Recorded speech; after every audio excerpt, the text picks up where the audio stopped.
ስለዚህ ነብይነት ማለት ዛሬ ማንም አፉን እንዲከፍተበት አድርጋችሁት በዚህ ጸጋ ስጦታ ላይ ማንም አፉን እንዲከፍትበት ነቢያት ተብሎ ሲባል ሰው ሁሉ እንዲጠላው የጸጋ ስጦታው የተቀበልነው ቀን እኮ ይሄ እኮ ነው ያገኘነው ወንድሜ። እዛ በሰው እጅ በተሰራ ቤት ውስጥ የገባ ደመና የእግዚአብሔር ክብር የእግዚአብሔር መንፈስ ማለት እኮ የትንሣኤው መንፈስ መጥቶ በረኛ ውስጥ መጥቶ በዳንዬ ውስጥ በወሲ በልጁ በክርስቶስ ኢየሱስ ሞትና ትንሣኤ በሚያምኑት ውስጥ ለመኖር ወደደ። ጌታ መንፈስ ቅዱስ ማለት ነው። የማርያም ግን ከውስጥ ነው እኮ ድንግልና አይደለም የተገረሰሰው ወለደች እኮ። ስትወልድ ምንድነው የማህፀን ቀዳዳ ላይ ያለ ስስ ቆዳ ይበጠሳል አይበጠስም? ለምን እንደሆነ ታውቃለህ? ኖ ቆዳው ይበጠሳል አይበጠስም ነው? የሚበጠስም አይመስለኝም እኔ እግዚኦ። ለምን እንደሆነ ታውቃለህ? እሺ ማህፀኗ ተከፍቷል አልተከፈተም? እግዚአብሔር ለዮሴፍ የሰጠው ድንግልና ኖ ማህፀኗ ተከፍቷል አልተከፈተም? እሱማ ማህፀን የሚከፍት በኩሯን ስትወልድማ ማህፀን ተከፍቶ ነው የሚወለድ። ኦኬ ታዲያ ማህፀኑ ከተከፈተ ያስስ ቆዳ ይበጠሳል አይበጠስም? እኔ ይበጠሳል ብዬ አላምንም። ለምን መሰለህ? እሺ ካልተበጠሰ ቤት በኩል ነው የሚወጣው ልጁ እንዴ? ልጅ መውጫና ድንግልና ምን አገናኝ? በቃ ቴንክ ዩ።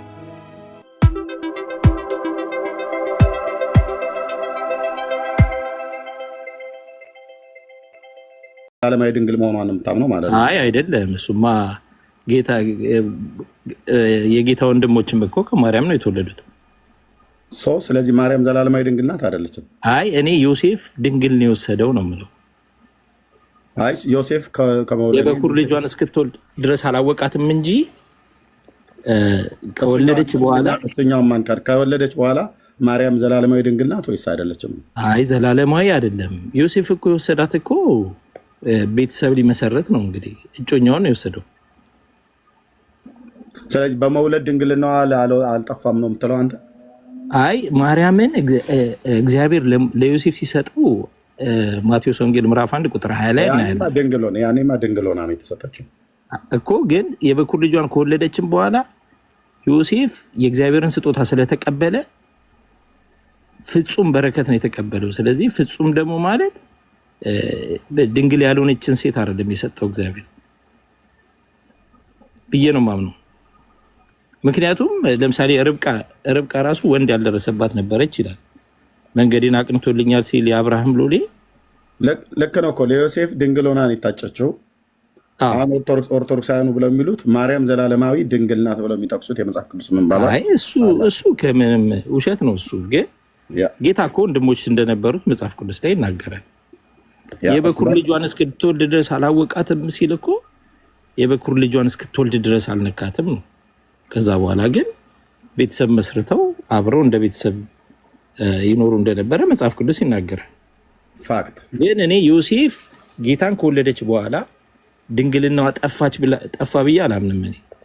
ምክንያቱም በመውለድ ድንግልና ሲጠፋም አናቅም። አሁን አለየህልኝም። እኔ ያው ግራ ገባኝ። ገብቷችኋል ወገኖች? ግርምሽ ገብተዋል። ይሄ ወንድም እያለ ያለው አይ ቲንክ መልሃዊ የሚለው እኔ በዛኛው በክርስቶስ ውልደት ወይንም ክርስቶስን በስጋ ስትወልድ ማርያም ድንግልናዋን አጣች ብዬ አላምንም። ባይሆን ዮሴፍ ከወሰዳት በኋላ ድንግልናዋን አጣለች ብሎ ነው እና ከዛም የተነሳ ዘላለማዊ ድንግልና የላትም የሚል ሀሳብ ነው ያለው። ልክ ግን ያንን አይ ቲንክ እንደዛ ነው አይደል? መሐላዊ አዎ ልክ ነው፣ እንደዛ ነው ዮሴፍ። ስለዚህ እሺ ቀጥል ገርምሽ። እሺ ኤርሚ አሁን ቀጥል፣ ፖይንቱን አግኝተዋል። ኦኬ ዮሴፍ ከወሰዳት በኋላ ነው አንተ ድንግልና ጌታን ከወለደች በኋላ ከዮሴፍ ጋር አብራ ስለኖረች ያኔ ነው ድንግልና የጠፋው ነው ብለህ የምትለው? ልክ ነው ኤርሚ፣ ልክ ነው፣ እንደዛ ነው። ለምን በግብረ ስጋ ግንኙነት ስላወቃት ብሎ የሚለው አላወቃትም ብሎ የሚለውን እስክትወልድ ድረስ አላወቃትም ብሎ የሚለውን ከወለደች በኋላ አውቋታል ብሎ ስላወቃት ማለት ነው። ኦኬ ሴት እሷም ወንድ ስለማላውቅ ስትል ሴት ከወንድ ጋር ስትገናኝ ነው እንደ ድንግልናዋን የምታጣው? አዎ ድንግልና ራሱ ክብር ስለሆነ ያ ከክብር ጋር የሚገናኝ ነገር ስለሆነ የሴት ድንግልናዋ ምኗ ነው? እሱማ ያው ስስ ስጋ ነገር ነው ይላል ሳይንሱ። እንደ መጽሐፍ ቅዱስ ኮንቴክስት ግን እንደ መጽሐፍ ቅዱስ ክብር ነው ድንግልና እኮ ያ ክብር አይደለም እንዴ? ያስስ ቆዳ በሴቶች በግልጽ ነው የምናገረው፣ በሴቶች ብልት ላይ የሚቀመጥ እግዚአብሔር ራሱ የፈጠረው ማለት ነው። ሲፈጥረው ራሱ ሲፈጥራቸው እንደዛ አድርጎ ነው የፈጠራቸው። ወንዶች በብልታችን ጫፍ ላይ የሚገረዘው ቆዳ እንዳለ ሁሉ በሴትም ደግሞ የማህፀን ግድግዳ ላይ ስስ ቆዳ አለ። ያንን አንድ ወንድ ከዛች ሴት ጋር ግንኙነት ሲያደርግ ያንን ብሬክ አድርጎ ከገባ ድንግልናዋን ወሰደ ይባላል አይደል? ኦኬ። ያንን አንድ ከወንድ ጋር በመገናኘት ነው ሴት ያንን ነገር ልታጣው የምትችለው ማለት ነው። ከስራ ጫናም የተነሳ እንደዛም ሊፈጠር ይችላል ብለው ይላሉ። ኦኬ። የጌታ እናት ማርያም በዚህ አይነት መንገድ ከዮሴፍ ጋር በማድረግ እኔ ድንግልናዋን አታለች ብዬ አልልም። ድንግልናዋን ማርያም የምታጣበት መንገድ አንድና አንድ የእናቱን ማህፀን የሚከፍት የሚል ቃል አለ ዘጸአት መጽሐፍ ምዕራፍ 13 ላይ ማለት ነው። ያው ዘጸአት 13 ላይ ቁጥር 2 እንደዚህ ይነበባል። አየው በእስራኤል ልጆች ዘንድ ከሰውም ከእንስሳም ማህፀንን የሚከፍት በኩር ሁሉ ለእኔ ቀድስልኝ የኔ ነው ብሎ ይላል። ማህፀንን ምን የሚል የሚከፍት። ኦኬ። እዚህ ጋር ሌሎችም ሰዎች የሚሆኑ እንስሶች ማህፀናቸው የሚከፈተው ከተፈጥሯቸው ከባህሪያቸው ጋር ከተፈጠሩላቸው ወንዶች ጋር ግንኙነት ሲያደርጉ ነው። እንስሳም ብትሆን ከእንስሳው ጋር ከወንዱ እንስሳ ጋር ግንኙነት ስታደርግ ያ ነገር ይወሰዳል ማለት ነው። ኦኬ። እንስሳ ላይ ያጠኑ ሰዎች እንደውም የእንስሳ ዶክተሮች ይህ ነገር ቢናገሩበት በጣም ደስ ይለኛል። እንስሶች ከእንስሶች ጋር ሲገናኙ ያ ነገር ብሬክ ይሆናል ማለት ነው፣ ይሰበራል ማለት ነው። የሰውም ልክ እንደዚሁ ማለት ነው። ማርያም ጋር ግን ስትመጣ ለየት የሚያደርገው ያንን ብሬክ ዮሴፍ አይደለም የሰበረው፣ በመውለድ ነው ማህፀኗ የተከፈተው። ኦኬ። በመውለድ ነው። ስለዚህ ማህፀኗን የሚከፍት ማህፀን ከተከፈተ በኋላ ድንግል ተብሎ አይባልም ማለት ነው። ማህፀን የሚከፍት ይህን ነው ሉቃስ አምጥቶ የጠቀሰው ማለት ነው። ሉቃስ ወንጌል መጽሐፍ ምዕራፍ 2 ላይ ማህፀንን የሚከፍት የእናቱን ማህፀን የሚከፍት ለጌታ የተቀደሰ ይባላል ተብሎ በሙሴ ሕግ ሊያቆሙት እንደ ጌታ ሕግ ይዘውት ሄዱ ይላል። ስለዚህ ሴት ማህፀኗ ከተከፈተ በኋላ ድንግል ተብላ ትባላለች ወይ? አትባልም ነው። ኤርምዬ እዚህ ጋር አንድ ነገር እንድል ከፈቀድክልኝ፣ ድንግልና ከውጭ ወደ ውስጥ ነው የሚገረሰሰው፣ ከውስጥ ወደ ውጭ አይደለም። እሱ ከውጭ ወደ ውስጥ የሚገረሰሰው በወንዶች ነው። የማርያም ግን ከውስጥ ነው እኮ። ድንግልና አይደለም የተገረሰሰው፣ ወለደች እኮ። ስትወልድ ምንድን ነው የማህፀን ቀዳዳ ላይ ያለ ስስ ቆዳ ይበጠሳል አይበጠስም? ለምን እንደሆነ ታውቃለህ? ቆዳው ይበጠሳል አይበጠስም ነው? የሚበጠስም አይመስለኝም እኔ። እግዚኦ። ለምን እንደሆነ ታውቃለህ? እሺ። ማህፀኗ ተከፍቷል አልተከፈተም? እግዚአብሔር ለዮሴፍ የሰጠው ድንግልና ማህፀኗ ተከፍቷል አልተከፈተም? እሱማ ማህፀን የሚከፍት በኩሯን ስትወልድማ ማህፀን ተከፍቶ ነው የሚወለደው። ኦኬ። ታዲያ ማህፀኑ ከተከፈተ የስስ ቆዳ ይበጠሳል አይበጠስም? እኔ ይበጠሳል ብዬ አላምንም። ለምን መሰለህ? እሺ። ካልተበጠሰ ቤት በኩል ነው የሚወጣው ልጁ። እንዴ ልጅ መውጫና ድንግልና ምን አገናኝ? በቃ ቴንኪው። አንተ ሌላኛው ቁጥር 2 ኦርቶዶክስ ማለት ነው። ቴንኪው ወንድሞቼ። አያችሁ ያለውን የወንጌል አማኝ ነኝ አለ። በገሃዱ ዓለም ላይ ያለውን እንኳን ሪያሊቲን የሚክድ ማለት ነው። እርምዬ እንዴት ነህ? ደህና ነህ ወይ? ደህና ነኝ። ቤካ እንዴት ነህ? እንኳን ደህና መጣህ። ልጁ ኦንሊ ጂሰስ እኮ ነው። ኦጂ ነው። ኦኬ። ኦጂ ነው። ኦኬ። ኦጂ ነው። አንተ አታላይ ቀበሮ፣ አታላይ ቀበሮ። ንግግር ላይ ይዣለሁ ራሱን። በእርግጥ ኦጂ መሆንን ባላቅም ተኩላ ነው ማለት ነው። ኦኬ። እሺ። ተባረኩ። እንኳን ደህና መጣችሁ። ጸጋ ይብዛላችሁ። እዚህ የማርያም ዘላለማዊ ድንግልና ይሄ ስድስቱ ድንግልናዋ የሚባል በኦርቶዶክስ ቤተክርስቲያን የሚባለው ምን እያልኳቸው ነው? በዚያ ርዕስት ዙሪያ ስድስቱ የኦርቶዶክሷ ማርያም ድንግልና ብሎ የሚለው ማርያም ዘላለማዊ ድንግል አይደለችም። ናት ብሎ የሚል የመጽሐፍ ቅዱስ ክፍል የለም። ነው ብለው የሚሉትን የመጽሐፍ ቅዱስን ጥቅስ በሙሉ ከእጃቸው ላይ ቀስት ከሰው እጅ እንደሚራገፍ በእግዚአብሔር ቃል እውቀት በፊታችን ቆመው አያወሩም። የሚጠቅሷቸውን ግን የብሉይ ኪዳን ምንባባትን አሁን ማንም ሰው ከዚህ በኋላ ቢልክልኝ ማስገባት እችላለሁ ካለ ማለት ነው። የሚያወራ ሰው ካለ በዚህ ጉዳይ ላይ ገስት ላይ ያላችሁ ሰዎች በሙሉ ውረዱ። እዚህ ገስት ላይ ያላችሁ በሙሉ ወገኖች፣ የወንጌል አማኞች በሙሉ ውረዱ። እሺ፣ ገስት ላይ ያላችሁ ወገኖች ማለት ነው። ኦኬ። ስለዚህ እንደዚህ እናያረጋለን። ትንቢተ ሕዝቅኤል መጽሐፍን ነው ዛሬ የምናየው። ለምን? ይሄ ትምህርታቸውን በእውቀት ነው ማፍረስ ያለብን። ኦኬ። በትንቢተ ሕዝቅኤል መጽሐፍ ላይ ያለውን ቃል እንሄዳለን። ሪካርድ አድርጋችሁ ያዙት።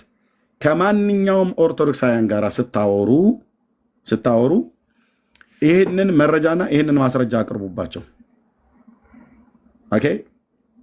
በደንብ አድርጌ ሳልቸኩል በደንብ አድርገን እናየዋለን። ምናልባት በየመካከል የሚያወራ ሰው ካለ ይመጣል ማለት ነው።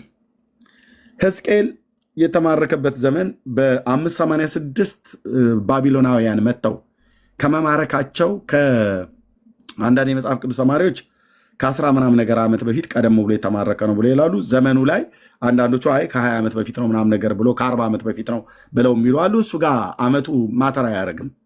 ንጉሱ ዮአኪን በተማረከበት ጊዜ ብሎ ይላል። እዚህ ጋር ይታያቸዋል። ትንቢተ ሕዝቅኤል መጽሐፍ ምዕራፍ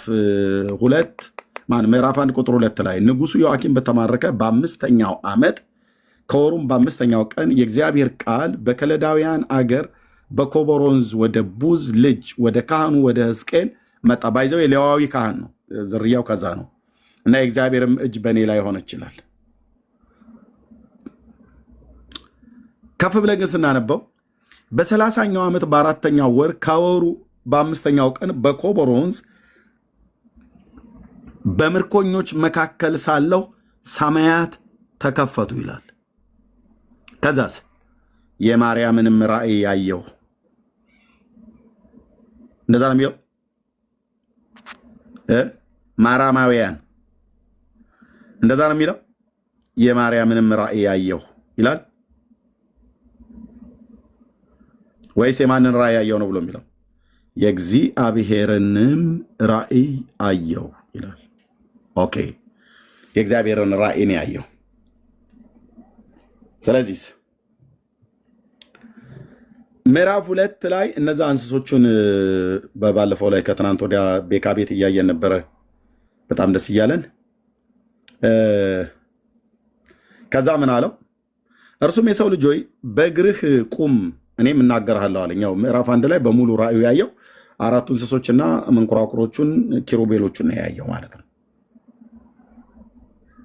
ኦኬ። ከዛ በተናገረኝም ጊዜ መንፈስ ገባብኝ፣ በእግሬም አቆመኝ፣ የሚናገረኝንም ሰማሁ። እንዲህም አለኝ ይላል፣ እንዲህም አለኝ የሰው ልጅ ሆይ በእኔ ላይ ወደ አመፁ ወደ አመፀኞች ሰዎች ወደ እስራኤል ልጆች እልክሃለሁ። እነሱ እና አባቶቻቸው እስከዛሬ ድረስ አመፁብኝ።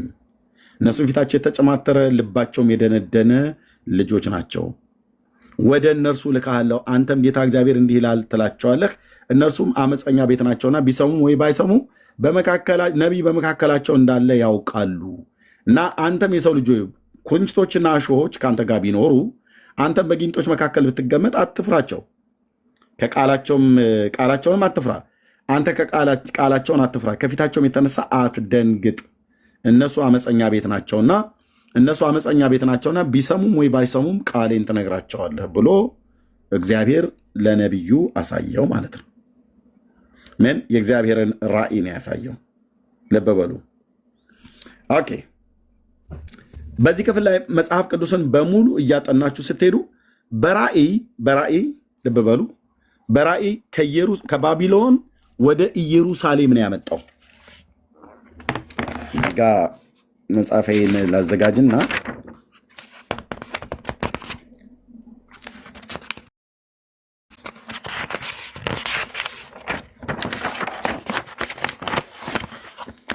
ኦኬ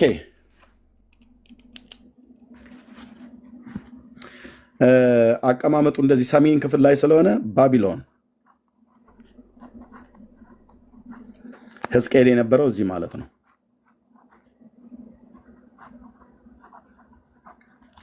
ነቢዩ ሕዝቅኤል የት ነው የነበረው? ባቢሎን ማለት ነው። ኢየሩሳሌም እዚህ ነው ያለው።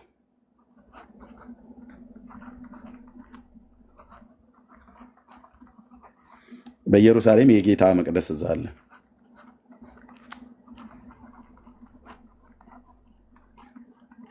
የጌታ መቅደስ አለ ኢየሩሳሌም።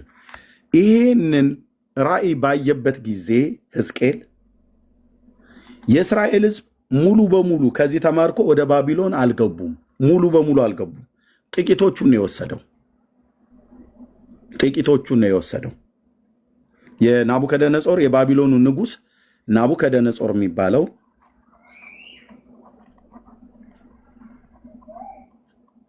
ናቡከደነጾር የተባለው 2 ጊዜ ወደዚህ ወደ ኢየሩሳሌም መጥቷል። 2 ጊዜ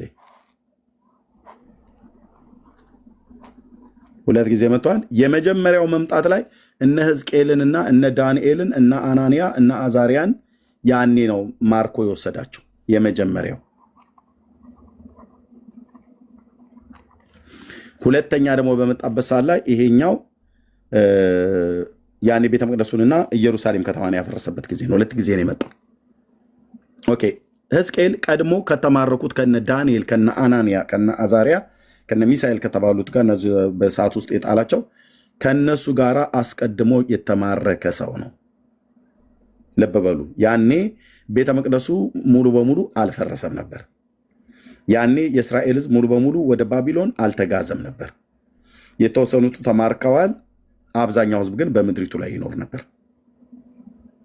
ዘመኑ መቼ ነው? 586 በእነሱ በክረምት ነው፣ ወርሃ ነሐሴ ነው ተብሎ የሚታመነው። ያኔ ነው የሰለሞን ቤተ መቅደስ በተፈረሰበት ጊዜ የሁለተኛው ጊዜ ሲመጣ ሙሉ በሙሉ እስራኤልን ወደ ባቢሎን ያጋዛት ማለት ነው። ሕዝቅኤል ግን ከዛ በፊት መጀመሪያው ላይ መጥቶ የተወሰኑትን ወስዷል።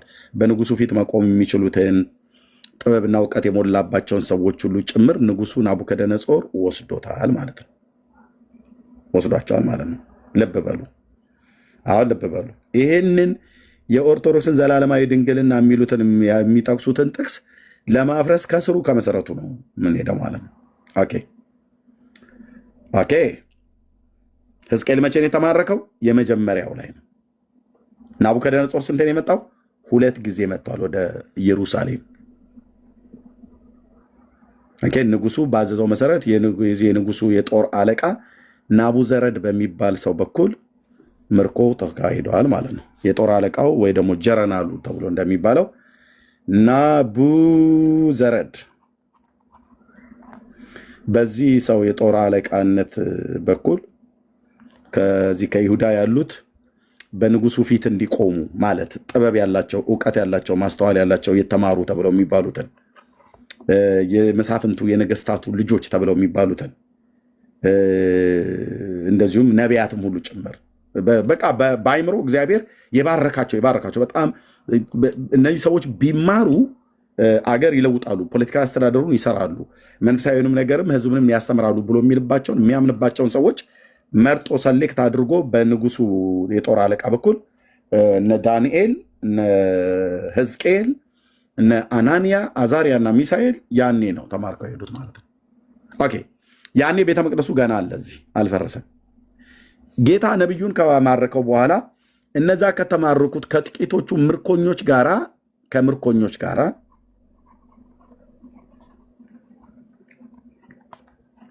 ከምርኮኞች ጋራ በተቀመጠበት ቤት ላይ ማለት በተቀመጠበት ምድር ነው ይታያቸዋል። በምርኮኞች መካከል ሳለው ሰማያት ተከፈቱ ይላል። አብሮ ከተማረኩት ሰዎች መካከል ነው፣ እሱም ምርኮኛ ነው እና በምርኮኞች መካከል ተቀምጦ ሳለ ሰማያት ተከፈቱ። ካህን ነው፣ ሌዋዊ ካህን ነው። ዝርያው የሌዋውያን ከሌዊ ነገድ ነው።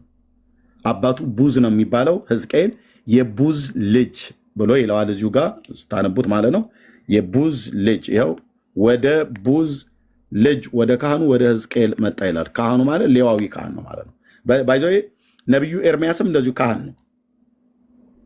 ነቢዩ ኤርሚያስም ከካህናት ወገን ነው፣ ሌዋዊ ነው። አባቱ ኬልቅያስ ይባላል። ይኖር የነበረው በአናቶት በሚባለው ለነገደ ብንያም በተሰጠ ርስት ውስጥ አለ። መጽሐፉን አስተውላችሁ ስታነቡት እንደዛ ይላል ማለት ነው። ካህናት ናቸው፣ ከሌዋውያን ወገን ናቸው። ሕዝቅኤልና ነቢዩ ኤርሚያስ ማለት ነው። ኦኬ። ስለዚህ ተማርከው ሄደው ነበር። በዛ ምድር ላይ ሳሉ ጌታ ለዚህ ባሪያው ሰማያትን ከፍቶ አሳየው። ያሳየው ከየት ወዴት ነው ራእዩን ያሳየው? ልብ በሉ። ከዚህ ከባቢሎን በራእይ ወደ ኢየሩሳሌም ነው ያመጣው። ኦኬ። በራእይ ይሄ መንገድ በራእይ ነው ያየው። በእግዚአብሔር ራእይ ማለት ነው። በእግዚአብሔር ራእይ ነው ከባቢሎን ከምርኮኞች መካከል ተቀምጦ ሳለ ወደ ኢየሩሳሌም አመጣው ማለት ነው።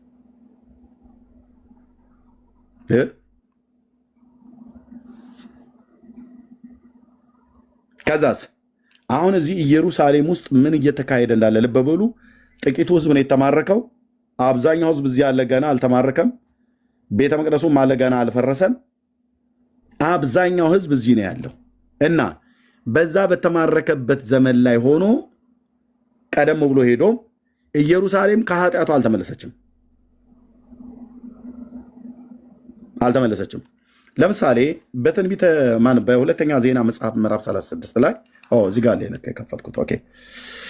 ሁለተኛ ዜና መጽሐፍ ምዕራፍ 36 ላይ እዚህ ጋር ኢዮስያስ ምዕራፍ 35 ላይ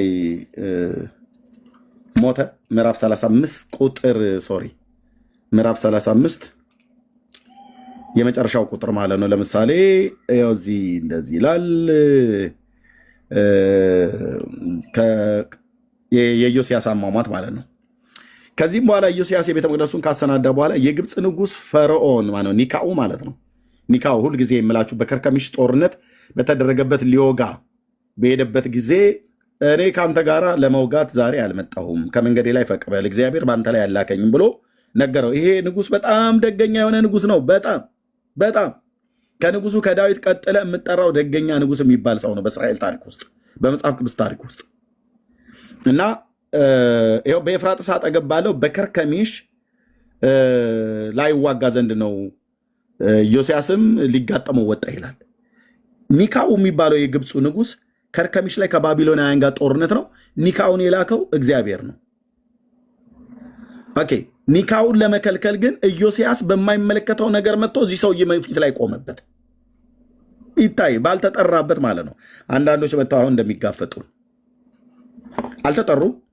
እነሱ አይመለከታቸው መጥተው ግን ከአንተ ጋር ሊዋጉ ይፈልጋሉ።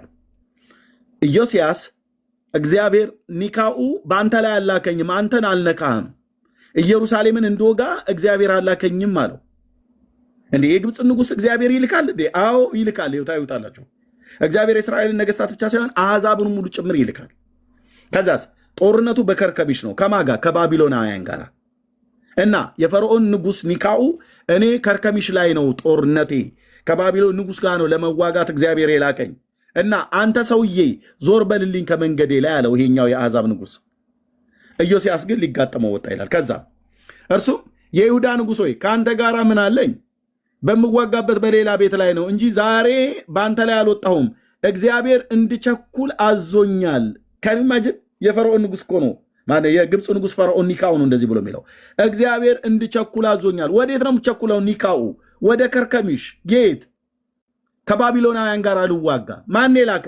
እግዚአብሔር እንድቸኩል አዞኛል። የግብፁ ንጉሥ ነው ብሎ የሚለው ልብ በሉ። ከዛስ ከኔም ጋር ያለው እግዚአብሔር እንዳያጠፋ ይህንን በእሱ ላይ ከማድረግ ተመለስ ብሎ መልክተኞችን ላከበት። ዋት ከኔ ጋር ያለው እግዚአብሔር ከግብፁ ንጉሥ ጋር እግዚአብሔር አለ እንዴ? አዎ አለ። አዎ አለ። አዎ አለ። አዎ አለ። አዎ አለ። አዎ አለ። ያው አዎ አለ። አዎ አለ። የምድር ዳርቻዎችን ሁሉ በእጁ የሰራ የምድር ዳርቻዎችን ሁሉ ይሁን በሚል ቃል የፈጠረ ጌታ አሕዛብን ሁሉ እንደወደደ እንደ ውሃ ፍሳሽ ልባቸውን ወደወደደ ያዘነብላል። ኦኬ አለ ከኔ ጋር አለው እና ከኔ ጋር ያለው እግዚአብሔር እንዳያጠፋ ኢዮስያስ ዞር በልልኝ ከመንገዴ ላይ ስልህ አለዋ የግብፁ ንጉሥ ፈርዖን ኒካው አንተ ላይ አይደለም እግዚአብሔር የላከኝ በማይመለከት ጣልቃ አትግባ ከመንገዴ ላይ ዞር በል እያለው ነው። ከመንገዴ ላይ ዞር በሉ እያልኳቸው ያሉት ዳር ያዝ ብዬ እያልኳቸው ያሉት ማለት ነው። አንዳንዱ መጥቶ እኔን ነው ለመዋጋት የሚፈልገው። እዛው ጦስሽን ጥንቡሳስሽን ይዘሽ እዛው ዳር ተቀመጭ። እዛው ጦስን ጥንቡሳስን ይዘህ እዛው ተቀመጥ።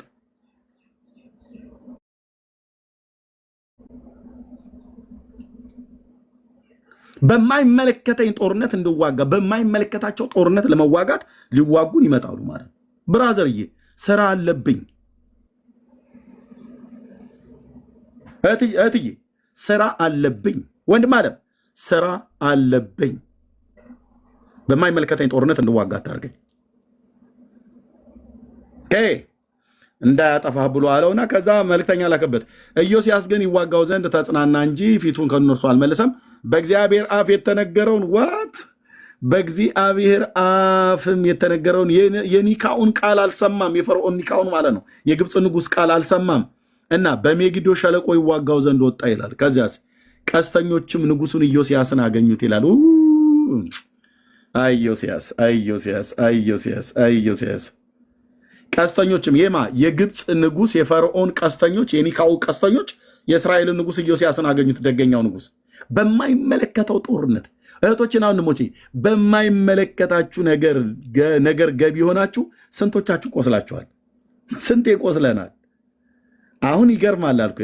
ዓለሙ ይንጫጫ አይመለከተኝ። የሚመለከተኝ ለመጸለይ ብቻ ነው። ኦኬ አይመለከተኝ። ስንት ጊዜ ገብተሽ ቆሰልሽ እህትዬ፣ በማይመለከትሽ ወሬ ገብተሽ ማለት እነሱ እኮ ለኤርሚያስ ማለት ቆይ እንግዲህ አለ አይደለ ብለን በማይመለከትህ ገብተህ ስንት ጊዜ ኦኬ እንደ ፈርዖን ኒካው እንደ ኢዮስያስ ማለት ነው። እና ከዛ ቀስተኞች ንጉሱን ኢዮስያስን ወጉት። የግብፅ ንጉሥ የፈርዖን ኒካው ቀስተኞች አገኙትና ኢዮስያስን ወጉት። ኢዮስያስ በምን ተዋጋ? እስራኤልን ሊወጋ አልመጣ። ሰውዬ በመንገድ ልለፍ ብቻ ስላለህ አታልፍም ብሎ መንገድ ቢዘጋ ምናምን ነገር ብሎ ቢል ራሱ ኒካው ነው። ይህንን መዝሙር መዘመር ያለበት የፈርዖን ንጉሥ ኒካው ነው። ማን የላከው? የግብፁ ንጉሥ ኒካውን እግዚአብሔር። ወዴት? ወደ ከርከሚሽ ከማጋ እንዲዋጋ ከባቢሎናውያን ጋር። ከዛስ ይሄኛው ያልተጠራው ሰውዬ ጌታ ውጣና የፈርዖን ንጉሥ ተዋጋው አላለውም። እግዚአብሔር በአንተ ላይ ነው የላኩትና ተጠንቀቅም ብሎ አላለውም። ነቢያት አሉ፣ እነ ኤርሚያስ አሉ፣ እነ ዕንባቆም አሉ፣ ህልዳና የምትባል ነቢይ አለች። በማይመለከተው ነገር ኢዮስያስ ብሎ የሚል ስም ስታነሱ በማይመለከተው የሞተ ብላችሁ በማይመለከተው ያለ ዓላማ ትሞታለህ ብራዘር። እና ሞት አይቀርምና ከዛ ከሰልፍ አውጡኝ አለ። ብላቴኖችም ከሰረገላ ወርደው ለእርሱ በነበረው በሁለተኛ ሰረገላ ላይ ያስቀምጡት፣ ወደ ኢየሩሳሌም አመጡት። እርሱም ሞተ፣ በአባቶቹ መቃብር ተቀበረ። ይሁዳና ኢየሩሳሌም ሁሉ ለኢዮስያስ አለቀሱ ይላል። ኤርሚያስ ራሱ የለቅሶ ግጥም ጻፈለት። ይኸውልህ ያኔ ማለት ኤርሚያስ ነብዩ ኤርሚያስም ለኢዮስያስ የለቅሶ ግጥም ገጠመለት። እስከ ዛሬ ድረስ ወንዶችና ሴቶች መዘምራን ሁሉ በለቅሶ ግጥማቸው ስለ ኢዮስያስ ይናገሩ ነበር። ይህም በእስራኤል ዘንድ ወግ ሆኖ በለቅሶ ግጥም ተጽፏል ይላል። ምን ብሎ ዋይ ዋይ እንትና ምንድነው? በኢትዮጵያ ውስጥ ሙሾ አለ አይደል? ግጥም አሁን አንዳንድ ቦታዎች ላይ አለ። በኦሮሞም ባህል ብትሄድ አለ፣ በወላይታውም አለ፣ በጉራጌውም አለ፣ በየትኛው በአማራውም አለ፣ በትግሬውም አለ። የለቅሶ ግጥም አለ። ኤርሚያስም እንደዛ ገጠመለት። ይገጠምልሃል ማለት ነው ብራዘር። አንተ ሙት እንጂ በማይመለከት ገብተህ ለመሞት ያብቃ እንጂ መድኃኔዓለም ግጥም እንገጥምልሃለን ስትሞት አልሰማ ብለህ ካልክ ማለት ነው። ለመሞት ያብቃሽ እንጂ እታለ ሙች እንጂ አንቺ አልሰማ ብለሽ ምክር ሄደሽ ብትሞቺ ጥሩ አድርገን ግጥም እንጽፍልሻለን።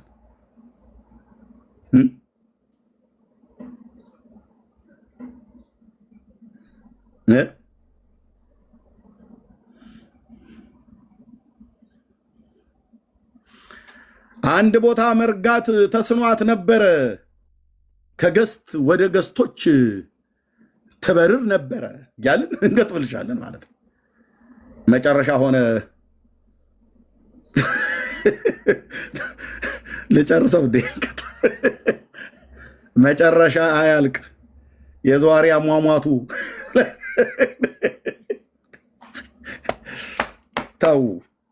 ተው ወንድሞቼ ናቶቼ፣ ተው ስልህ ተው ማለት ነው። የግጥም ለቅሶ ኤርምያስ ጻፈለት። ልክ ሳኦል በሞተ ሰዓት ላይ እና ዮናታን በሞቱ ሰዓት ላይ በጊልቦአ ተራራ ላይ ለዘላለም ጠላ ይወርድባቸው ብሎ ዳዊት እንዳለቀሰው ማለት ነው።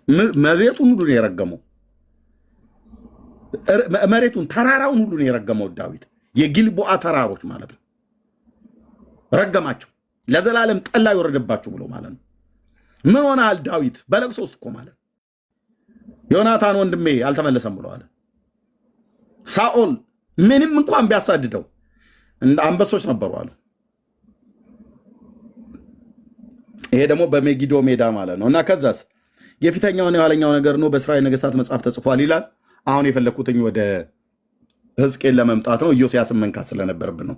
ኢዮስያስ ሞተና የሀገሩ ልጆች የኢዮስያስ ልጅ ኢዮአክስን ወስደው በአባቱ ፈንታ በኢየሩሳሌም አነገሱት ይላል።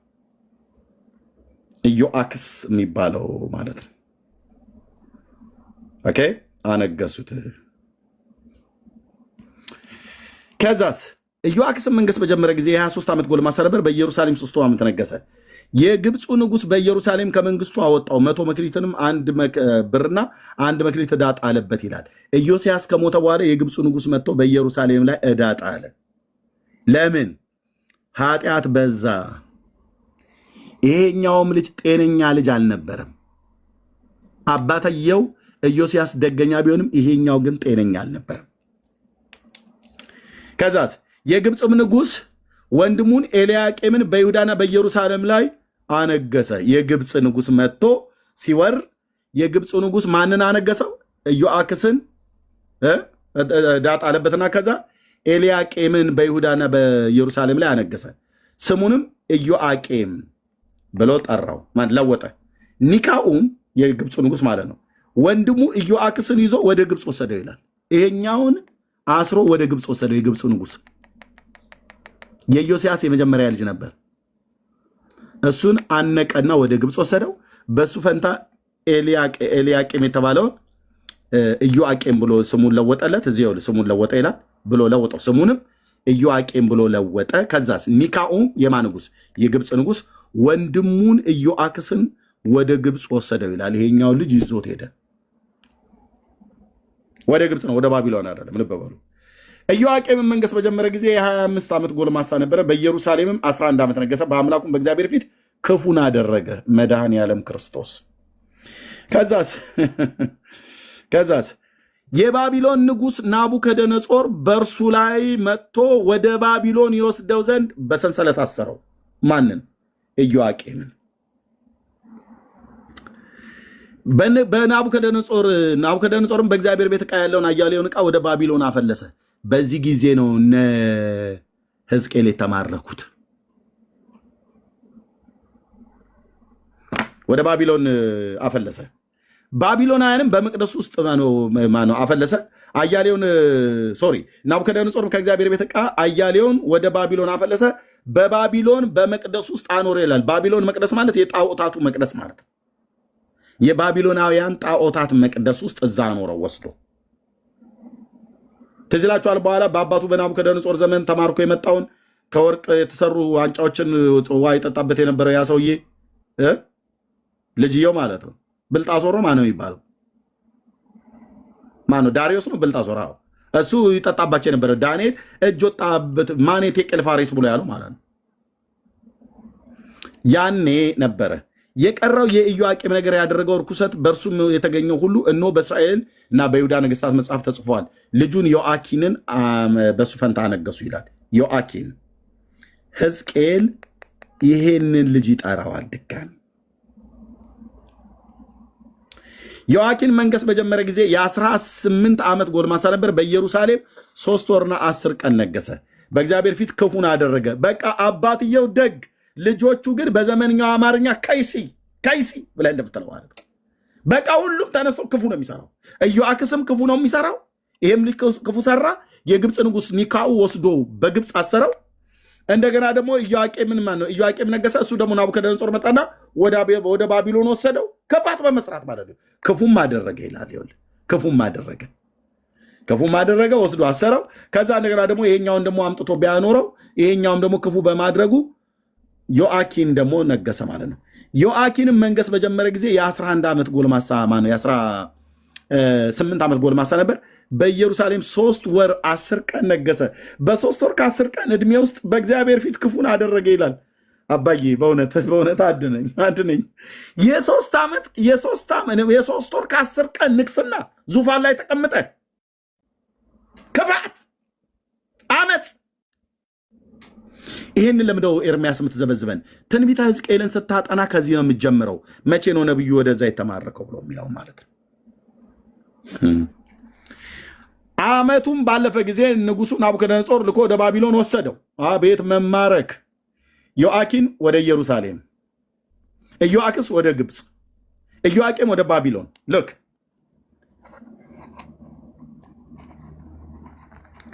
ዮአክስ ወደ ተማረከ ወደ ግብፅ፣ ኢዮአቄም ወደ ተማረከ በሏ። ትከታተሉ ከሆነ ትምህርት ትሉኛላችሁ። ትከታተሉ ከሆነ በደንብ ይዩት። ኢዮአቄም ወደ ተማረከ ወገኖች ወደ ባቢሎን። እስካሁን የጻፈ የለም። ቴንኪዩ ፍቄ፣ ልክ ነው። በደንብ ተከታተላለህ አንተ። ተባረክ ኢዮቤ፣ ቴንኪዩ። ወደ ባቢሎን። ከዛስ ዮአኪንስ ወደ የተማረከው ዮአኪንን ወደ ባቢሎን። መማረክ ብቻ። ለምን እንደሚማረኩት? ይሄም ክፉ ሰራ፣ ይሄም ክፉ ሰራ። እግዚአብሔር በአሕዛብ እጅ አሳልፎ ሰጣቸው። አባታቸውስ ኢዮስያስ ደገኛ ነበር። ኢዮስያስ በጣም ደገኛ ንጉሥ ነበር። ደገኛ ንጉሥ ነው፣ ግን በማይመለከተው ገብቶ እድሜውን ያሳጠረ። በማይመለከተው ጦርነት ወይኔ ያለማስተዋል። አባዬ ጠብቀኝ በዘመኔ፣ ሕዝብን ጠብቅ። በማይመለከተው ጦርነት ገብቶ ማለት ነው። ኦኬ። ከዛስ ሴዴቅያስ መንገስ ጀመረ ይላል። አሁን ነው እንግዲህ የጭቃ ጅራፉ መጣ የሚለው ማለት ነው። ሴዴቅያስ መንገስ በጀመረ ጊዜ የ21 ዓመት ጎልማሳ ነበር። በኢየሩሳሌም 11 ዓመት ነገሰ። በዚህ ሰው ዘመን ነው ቤተ መቅደሱ የፈረሰው። ከዛስ በአምላኩ በእግዚአብሔር ፊት ክፉን አደረገ። በአምላኩ በእግዚአብሔር ፊት ክፉን አደረገ። ሰዎቹ ምን ሆነዋል? ሴዴቅያስ ሰው የለም እንደ በቤቱ እኮ ነው የምትለው። ሰው የለም እንዴ? ምን ሆነዋል? ይሄም ክፉ ሰራ፣ በጌታ ፊት ወደ ግብፅ ተማረከ። ይሄም ክፉ ሰራ፣ ወደ ባቢሎን አስማረከው ጌታ። ይሄም ክፉ ሰራ፣ ወደ ባቢሎን አስማረከው ጌታ። ይሄኛውስ ሴዴቅያስ ሲነግስ ባነገሰው በአምላኩ በእግዚአብሔር ፊት ክፉ አደረገ። በእግዚአብሔርም አፍ በተናገረው በነቢዩ በኤርምያስ ፊት ራሱን አላዋረደም ይላል። በነቢዩ በኤርምያስ አፍ የሚመጣውን የእግዚአብሔርን ቃል ሰምቶ ራሱን ያላዋረደ እቡይ ትዕቢተኛ ማለት ነው። እቡይ ማለት አንገተ ደንዳና የነበረ ሰው ነው። ወሰድ መለስ ያደርገዋል። ኤርምያስ ትንቢት ሲናገር ሃሌሉያ እስራኤል አምላክ እግዚአብሔር ስሙ ይባረክ፣ በእውነት ነቢይ አለ ይላል። እሱ ደግሞ ዞር ብሎ ጭቃ ጉድጓድ ውስጥ ጨምሮት የነዛው የእስራኤልን ሐሰተኞች ነቢያትን ይሰማ ነበረ። ለምሳሌ በነቢዩ በኤርምያስ ዘመን የነበሩ ሐሰተኛ ነቢያት የሚባሉ ቢያንስ 3ቱን አስታውሳለሁ። 3 ቀንደኛ የሚባሉ ሐሰተኞች ነቢያት ነበሩ። የአባቶች አምላክ በነቢዩ በኤርምያስ መጽሐፍ ላይ ሐሰተኞች ነቢያት ነበሩ።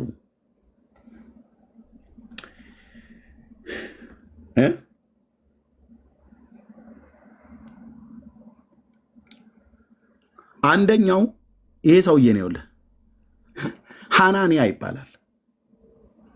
በዚያንም ዘመን በይሁዳ ንጉሥ በሴዴቅያስ አሁን ቅድም ስሙን የጠራ ነው ይሄኛው ማለት ነው ሌላኛው ማለት ነው በሴዴቅያስ መንግስት በመጀመሪያውና በአራተኛው ዓመት በአምስተኛውም ወር ነቢዩ የገባኦን ሰው የአዙር ልጅ ሐናንያ በእግዚአብሔር ፊት በካህናትና በሕዝቡ ሁሉ ፊት እንዲህ ብሎ ተናገረኝ ይላል። ከነቢዩ ከኤርምያስ ጋር ግብ ከዛስ የእስራኤል አምላክ እግዚአብሔር እንዲህ ብሎ ይናገራል የባቢሎንን ንጉሥ ቀንበር ሰብሬአለሁ ብሎ ትንቢት ከማን ተቃራኒ ነው የቆመው?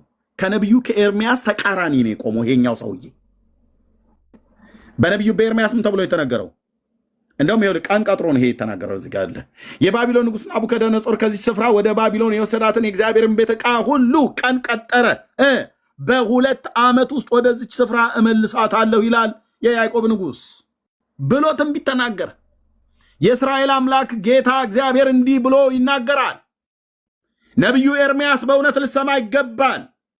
እኔ የአዙር ልጅ ሐናንያ የምባለው ሰው ከጌታ ድምፅ ሰምቻለሁ፣ ስማኝ እባክህ አንዴ ልንገርህ እያለ ነቢዩን እውነተኛውን ነቢይ ትንቢት ይናገርበታል በላዩ ላይ ማለት ነው። እንዲህ ነው እኮ የሚያደርጋቸው ቸርች ውስጥም እንዲህ ነው የሚያደርጋቸው ብዬ ስልህ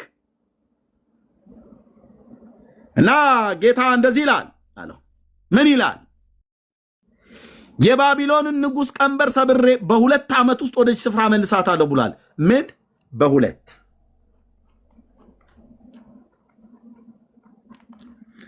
ዓመት ጉድ እኮ ነው። ጉድ ነው። ኦኬ 2 ዓመት 29 10 ይነበባላ ስታጣና እንደዚህ ነው የምታጣነው። ነቢዩ ኤርምያስስ ምን ይላል? እግዚአብሔር እንዲህ ይላል አለው። እንደዚህ ይላል ነቢዩ ኤርምያስም ይኸው እዚህ ጋር ማለት ነው። እዚህ ጋር እንደዚህ የነቢዩን ቃል ከዚህ ጋር ኤርምያስም በይሁዳ ንጉሥ በሴዴቅያስ ወደ ባቢሎን ንጉሥ ናቡከደነጾር ወደ ባቢሎን በላካቸው በሳፋን ልጅና በኤልአሳን በኬልቅያስ ልጅና በገማርያም እጅ ደብዳቤው እንዲስላክ ይላል። የእስራኤል አምላክ ጌታ እግዚአብሔር ከኢየሩሳሌም ወደ ባቢሎን ላስማረካቸው ምርኮኞች እንዲህ ይላል። ማን? ስሙን ያስኩት ነቢይ። አሁን ይህንን ነው መስማት ያለብን። እንዲህ ይላል። ምን ይላል? ማነው? ቤት ሰርታችሁ ተቀመጡ። የት? ባቢሎን። አዎ። አትክልትም ተክላችሁ ፍሬውን ብሉ። ምን ነክቶሃል? ሐናንያ እኮ በ2 ዓመት ውስጥ ወደ ኢየሩሳሌም ትመለሳላችሁ ብሎ ተስፋ ሰጥቶናል። ብራዘር እምልህን ሰማይ ነው የሚለ ኤርምያስ። ተጋቡ፣ ወንዶች ሴቶችንም ልጆችንም ውለዱ፣ ወንዶችም ሴቶች ልጆቻችሁንም አጋቡ፣ እነሱም ወንዶች ሴቶች ልጆቻቸውን ይውለዱ። ከዚያም ተባዙ፣ ጥቂቶችም አትሁኑ። በእርሷም ሰላም ይሆንላችኋልና ወደ እርሷ ላስመረኳችሁ ከተማ ለባቢሎን ማለት ነው ሰላምን ፈልጉ፣ ስለ እርሷም ወደ እግዚአብሔር ጸልዩ፣ ለባቢሎን ጸልዩ እያለ ነው። በተማረካችሁበት ምድር ላይ ጸልዩ። የእስራኤል አምላክ ጌታ እግዚአብሔር እንዲህ ይላልና በመካከላችሁ ያሉትን ነቢያቶችና ሟርተኞቻችሁ አያታሏችሁ፣ እናንተም የምታመልኩትን ህልም አትስሙ፣ በስሜ ሐሰትን ይናገሩላችኋል እኔ ያላኳቸውም ካለ በኋላ ኤርምያስ ምን እንደሚል ቀን ቀጠረ። ኤርምያስ ደግሞ እግዚአብሔር እንዲህ ይላል። ምን ይላል? 70 ዓመት በባቢሎን በተፈጸመ ጊዜ እጎበኛችኋለሁ፣ ወደዚህም ስፍራ እመልሳችኋለሁ፣ መልካሚቱን ቃሌን እፈጽምላችኋለሁ ብሎ አለ። ምን በተፈጸመ ጊዜ? 70 ዓመት። እግዚኦ! እንዴት አይነት ዕዳ ነው! 70 ዓመት ኤርምያስ ነው ይህን የተናገረው። ይሄ ደግሞ ሐናንያ ነው የተናገረው። ሁለቱም ነቢያት ናቸው። ነቢዩ ሐናንያ ይላል፣ ይሄም ነቢዩ ኤርምያስ ይላል። ይሄ ነቢዩ ይሄ 2 ዓመት ቀጥሮ በ2 ዓመት ውስጥ ሰራዊት ጌታ እግዚአብሔር ባቢሎናውያንን ስብርብር አድርጓቸው ወደ ምድራችሁ ይመልሳቸዋል። ወፈር ያለ አሜን በሉ ይላቸዋል ይሄ ህዝቡን። ሁለቱም ደግሞ የሚናገሩት የት ነው? እግዚአብሔር ቤት ላይ ቆመው ነው። ዘመኑን ነው የሚመስሉት አልኩ። በዚህ ዘመን ያለው ማለት ነው። ተይ አባቶች አምላክ በእውነት የኔ አባት እዚህ ምዕራፍ 28 ላይ እንደምን ታውቃለህ? በዚያንም ዓመት በይሁዳ ንጉሥ በሴዴቅያስ በመጀመሪያው ዓመት በ4ኛው ዓመት በ5ኛውም ወር በነቢዩ የገባኦ ልጅ የአዙር ልጅ ሐናንያ በእግዚአብሔር ቤት በካህናትና በሕዝብ ሁሉ ፊት እንዲህ ብሎ ተናገረኝ። የት ተናገረኝ? በእግዚአብሔር ቤት። ትንቢቱን የሚናገረው ሐናንያ የት ነው? በእግዚአብሔር ቤት። ኤርምያስስ የሚናገረው የት ነው? በእግዚአብሔር ቤት። ሁለቱም በእግዚአብሔር ቤት። ሁለቱም ሕዝብን አሜን ያስብላሉ። ዝገኙ ፈኝ ብድግ ላይ እናፈሹ በለ ያስብላል።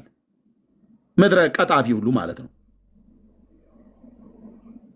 ዝላይና ውሰጁ ይላል። ምን ቃል ተዘሎ አይወሰድም። እህቴ በጆሮ አስተውሎ መስማት ነው።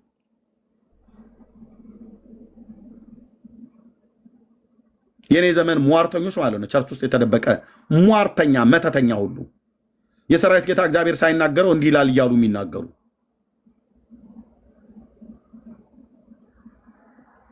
እና በዚያንም ዘመን እንደዚህ ነበር ሁለቱም። ይሄም ታላቁ ነቢይ 70 ዓመት አለ። አሁን በዚህ መካከል 2 ዓመት ብሎ አለ። እኔ የምልህ 68 ዓመት የት ነው ያለው?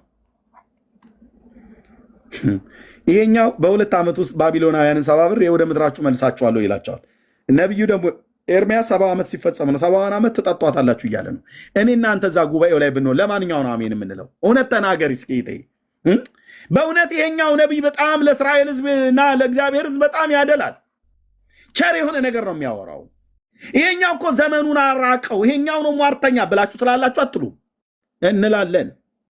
ለማን ነው የምታጨበጭቡት? እስኪ በወቅቱ ብትኖሩ ጉባኤ ውስጥ እዛ ጉባኤ ላይ እኛ ብንኖር ለነቢዩ ለኤርምያስ 70 ዓመት ምርኮ ይፈጥን ማነው ይዘገያል ብሎ ላለው ወይስ በ2 ዓመት ውስጥ ምርኮሽን መልሳለሁ ብሎ ለሚለውን አሜን የምትዩ እህቶች ወንድሞች? የጻፈ የለም። አንድ ሰው ብቻ ነው የጻፈው። ኢዮቤ ነው። ማነው የጻፈው? ለየትኛው ነው የምታጨበጭቡት? ለ70 ዓመቱ ወይስ ለ2 ዓመቱ?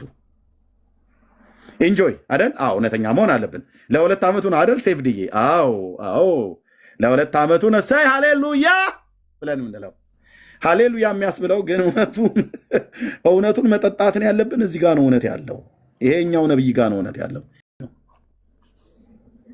ነብይ ቀጣፊ ብለህ ትለዋለህ። ቀጣፊ ውሸታ ማለት ነው። ኦኬ እሱ ብቻ አይደለም። ሌሎች አንዱ ተግዳሮት የሆኑበት ቀንበሩን ባይዘው ከነብዩ ከኤርምያስ አንገት ላይ ወስዶ የሰበረው ሰው ይሄ ሰው ነው። ነብዩ ኤርምያስ ቀንበር አስሮ አንገቱ ላይ ገብቶ ነው ትንቢት የተናገረውና በ2 ዓመት ውስጥ የባቢሎን ንጉሥ ቀንበር ሰብሬዋለሁ ብሎ ቀንበሩን ከነብዩ ከኤርምያስ አንገት ላይ ወስዶ ሰባበረው ማለት ነው። በ2 ዓመት ውስጥ ነው ምርኮ የሚመለሰው አለ። ምርኮ በ2 ዓመት ውስጥ ይመለሳል ብሎ ተናገረ። ነቢዩ ኤርምያስ ግን ምን አለው? በዚህን ዓመት መጨረሻ ላይ ሐሰት ተናግረሃልና በዚህ ዓመት መጨረሻ ላይ ትሞታለህ አለው። በዛኑ ዓመት መጨረሻ ላይ ሞተ። በቀስት ተወግቶ ሞተ። ሐሰተኞች አትሰነብቱም ስልህ ሴትም ሆን ወንድ ጌታ የሚናገር አምላክ ነው። በደንብ ነው ማምነው፣ በደንብ ነው ማቀው። ጌታዬ በደንብ ነው የሚናገረው። ከሰው ሰምቼ እንዳይመስልህ፣ ከልዑሉ ሰምቼ። ጌታ በደንብ ነው የሚናገረው። ሲናገር እንናገራለን። ካልተናገር ዝም ብለህ የተገለጠውን ቃል አገልግላ። ከበር መልስ ነው የምዘጋው ብሎ መጠጥ ቤት እንደሚጠጡ መሸተኞች ከበር ጀምረ ማን አንቺ ትወጫለሽ፣ አንተም ትሄዳለህ፣ አንተም እንትን ትላለህ፣ አንተም ይከናወናል፣ አንተም እንትን ትላለህ። ለሁሉ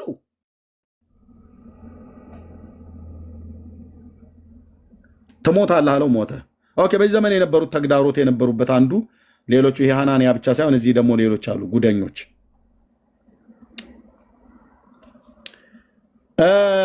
የእስራኤል አምላክ ጌታ እግዚአብሔር እንዲህ ይላል አላቸው። የእስራኤል ጌታ እግዚአብሔር በስሜ ሐሰተኛ ትንቢትን የሚናገሩላችሁ ስለ ቆላያ ልጅ ስለ አካብ የሚባለው ያ የይሁዳ የእስራኤሉ ንጉሱ አይደለም። ይሄ ሌላኛው ነው፣ ነብይ ነው። አካብና ስለ መእሴ ልጅ ስለ ሴዴቅያስ የሚባለው የይሁዳ ንጉስ የቅድሙ አይደለም፣ ነብይ የሆኑ ማለት ነው። እንዲህ ይላል በምን በስሜ ሐሰተኛ ትንቢት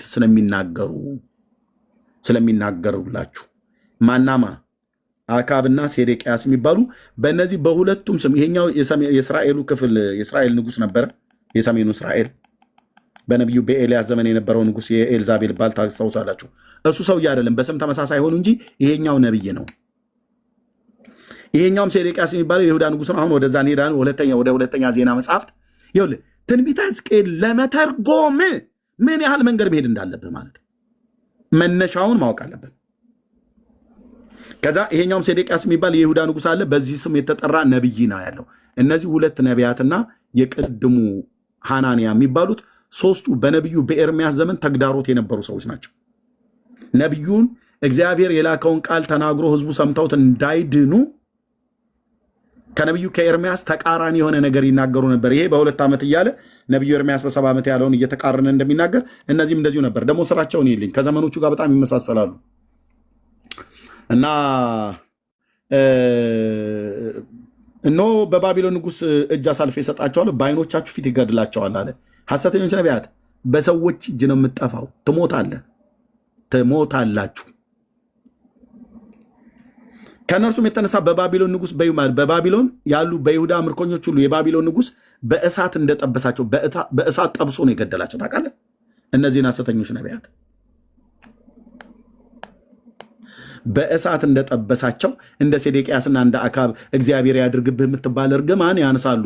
እኔም አውቃለሁ ምስክር ነኝ ይላል እግዚአብሔር። ከዛስ ለምን እንዲህ ታደርግባቸዋለህ ጌታ ብለህ ብትለው በእስራኤል ዘንድ ስንፍና አድርገዋልና ከባልንጀሮቻቸው ሚስቶች ጋር አመንዝረዋልና ያላዘዝኳቸውንም ቃል በስሜ በሐሰት ተናግረዋል።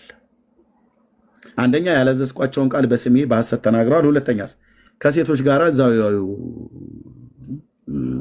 ቤተ መቅደስን እንዲሁም ቤተ ክርስቲያን ውስጥ ሙሉ ይርመጠመጣል ማለት ነው።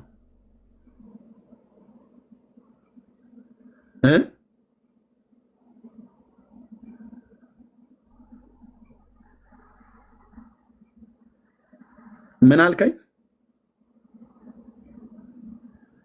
ጌታ ይመስገን አልክ አይደል? በጓሮ ተርመጥመጠህ መድረክ ላይ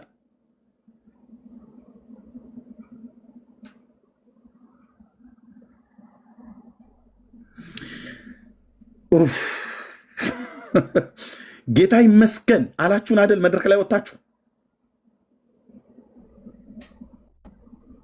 ከበስተኋላ መንፈሳዊ ግልሙትናሽን ገልሙተሽ መተሽ መድረክ ላይ ማይክ ይዘሽ ጌታ ይመስገን አልን አይደል? ንስሐ ባትገቡ ሳትቀጡ አትቀሩ።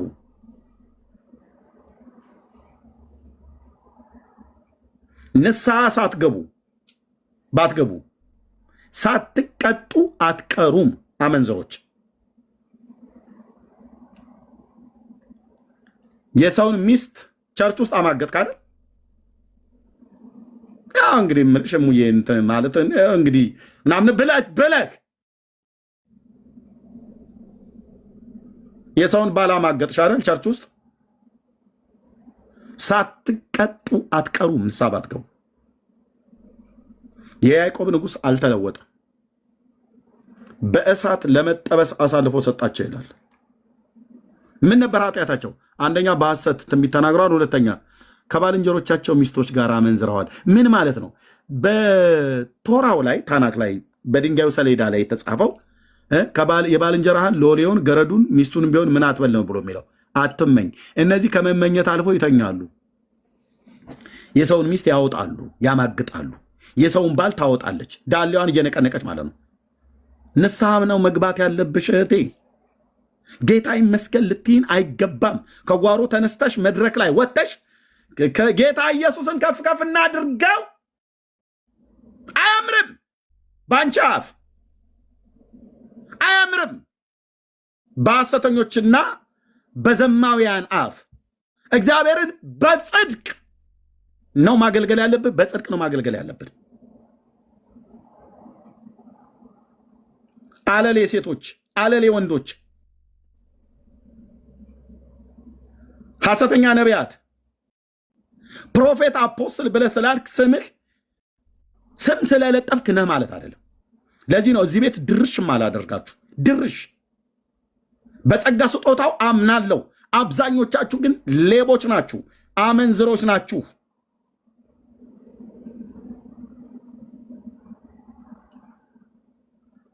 ንስሐ ነው መግባት ያለብህ። የጌታ መንፈስ እንዲህ ይለኛል ትላለህ። እንዴ አንተ በአንተ አፍ እና እንደ አፍኒና እንደ ፊናንስ ከሴቶች ጋር እያመነዘራችሁ ማለት ነው። አገባሻለሁ እያላችሁ ስንቱን የአረብ ሀገር ሴት፣ የአውሮፓዎቹ እንኳን ብዙ አይሞኙላችሁም። ስንቱን የአረብ ሀገር ሴት እህቶቻችን ላይ ተጫወታችሁ በገንዘባቸው።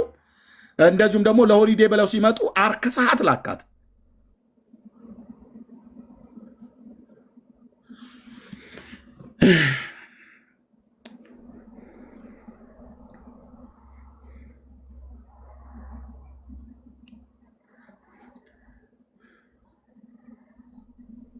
ስለዚህ ነብይነት ማለት ዛሬ ማንም አፉን እንዲከፍትበት አደረጋችሁት። በዚህ ጸጋ ስጦታ ላይ ማንም አፉን እንዲከፍትበት ነቢያት ተብሎ ሲባል ሰው ሁሉ እንዲጠላው የጸጋ ስጦታው አደረጉት። ከነዚህ አመንዝሮች የተነሳ ማለት ነው። በዚያንም ዘመን ይላችሁ በነብዩ በኤርምያስ ዘመን እነዚህ ሰዎች ነበሩ። ይኸው ሴዴቅያስ፣ አክዓብ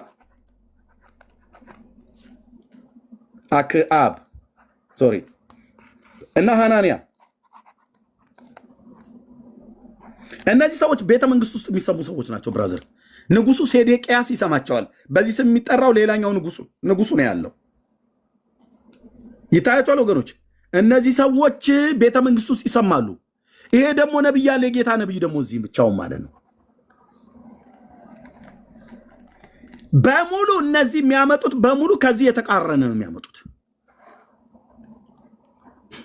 ለምሳሌ እቅጩ ነግሮ ከሆነ እነዚህ ጋር ይመጡና ደወሪ አይዞሽ ምንም ምልሽ ያው እንግዲህ ጌታ ምህረት አምላክ አይደል ምናምን ነገር ብለው ያድበሰብሳሉ።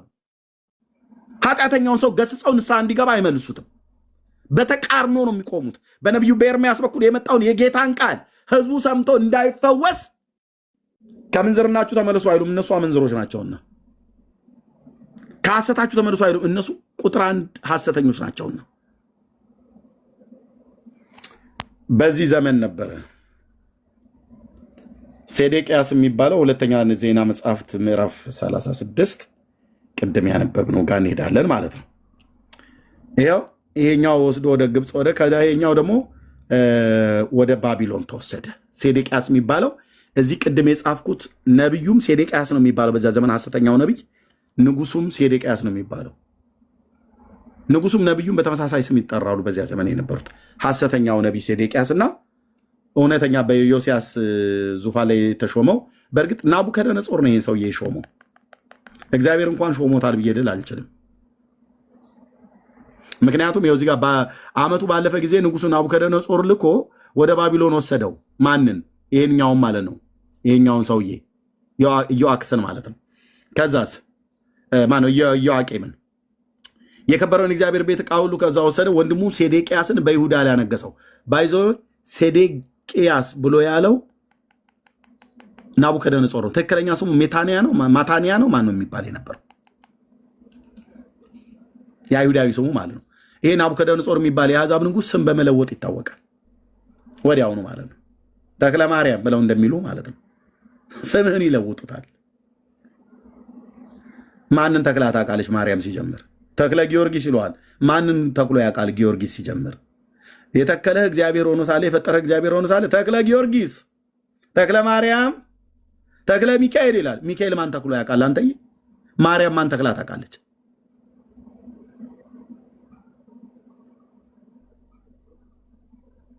ማታንያስ ነበር የሚባለው እና ስሙን ቀይሮለት ነው የናቡከደነጾር የባቢሎን ንጉስ። እሺ ከዛስ በአምላኩ በእግዚአብሔር ፊት ክፉን አደረገ። ያው ክፉ ማድረግ የቤቱ ነው ብለህ ማለት ነው። በእግዚአብሔር በተነገረ በነቢዩ በኤርምያስ ፊት ራሱን አላወረደም። ደግሞ በእግዚአብሔር አምሎት በነበረው በንጉሱ በናቡከደነጾር አመፀ። ወደ እስራኤልም አምላክ ወደ እግዚአብሔር እንዳይመለስ አንገቱን አደነደነ፣ ልቡንም አጠነከረ። እቡ እያልኩ ከዚህ የተነሳ ነው። ደግሞም የካህናቱ አለቆች ህዝቡን ሁሉ እንደ አሕዛብ ያለ ርኩሰትን መተላለፍን አበዙ፣ በኢየሩሳሌም የተቀደሰውን ቤት ሁሉ አረከሱ ይላል። ከዛስ የአባቶቻቸው አምላክ እግዚአብሔር ለህዝቡና ለማደሪያው ስላዘነ በማለዳ ተነስቶ በመልእክተኞች እጅ ወደ እነርሱ ይልክ ነበር። መልእክት ማለት ነው። ከዛስ ለህዝቡም ፈውስ እስከማይገኝላቸው ድረስ እነርሱ ግን የእግዚአብሔር ቁጣ በህዝቡ ላይ እስኪወጣ ድረስ ፈውስ እስከማይገኝላቸው ድረስ በእግዚአብሔር መልእክተኞች ይሳለቁ፣ ቃሉንም ያቃሉ፣ በነቢያቱ የሚያፌዙ ነበር። ስለዚህም የከለዳውያን ንጉሥ አመጣባቸው። እነሱም ጎልማሶቻቸውን በቤተ መቅደስ ውስጥ በሰይፍ ገደላቸው። ጎልማሳውና ቆነጃጅቱ ሽማግሌውና አሮጊቱም አልማረም። ሁሉንም በእጁ አሳልፎ ሰጠው። ከዛ የእግዚአብሔር ቤት ዕቃ ሁሉ የእግዚአብሔርን ቤት ዕቃ ታላቁና ታናሹን የእግዚአብሔር ቤት መዝገብ ያለውን የንጉሱን ቤት አለቆች መዝገብ ብሎ የሚለው ሀብት ማለት ነው ባይዘዌ እና እነዚህን ሁሉ የግዕዝ ቋንቋ ስለሆነ መዝገብ ብሎ የሚለው ሀብት ማለት ነው፣ ንብረት ማለት ነው። እነዚህን ሁሉ ወደ ባቢሎን ወሰደ። ከዛስ የእግዚአብሔርን ቤት አቃጠሉ፣ ኢየሩሳሌምንም ቅጥሯን አፈረሱ፣ አዳራሾቿንም በእሳት አቃጠሉ ይላል። ኦኬ አሁን ሕዝቅኤል ወደ እሱ ልንመለስ ነው።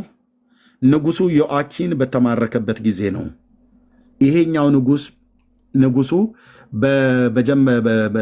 ንጉሱ መንገስ በጀመረ ጊዜ የ18 ዓመት ጎልማሳ ነበር። በኢየሩሳሌምም 3 ወር ከ10 ቀን ነገሰ።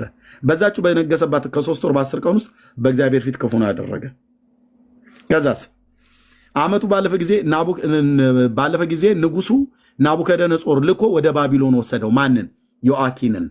ዮአኪን በተማረከ ጊዜ ወደ ባቢሎን በተወሰደ ጊዜ ለነብዩ ለሕዝቅኤል እንዲህ የሚል ቃል መጣለት ማለት ነው። አቤት! ይህን ሁሉ መዘብዘብ ምን ያደርጋል? ኤርምያስ በደንብ ታሪኩ እንድታገኘው ማለት ነው። በ30ኛው ዓመት በ4ኛው ወር ከወሩም በ5ኛው ቀን በኮቦሮስ በምርኮኞች መካከል ሳለው ሰማያት ተከፈቱ፣ የእግዚአብሔርም ራእይ ያየው። ንጉሱ ዮአኪን በተማረከ ጊዜ በ5ኛው ዓመት አየ፣ ቅድም ያልኩ ማለት ነው። ንጉሱ በተማረከበት ጊዜ ነው ይህንን ራእይ ያየው ሕዝቅኤል። እነ ዘላለማዊ ድንግል ዘላለማዊ ድንግል ናት። እመቤት የዘላለማዊ ድንግል ነች። ምንድነው ዘላለማዊ ድንግል ናት? ሕዝቅኤል አይቷታል። ምንድን ያየው? በር አይቷል። በሩ ምንድን ነው? ማህፀን። የሴት ማህፀን ከመቼ ወዲህ ነው በር ተብሎ ተጠርቶ የሚያውቀው?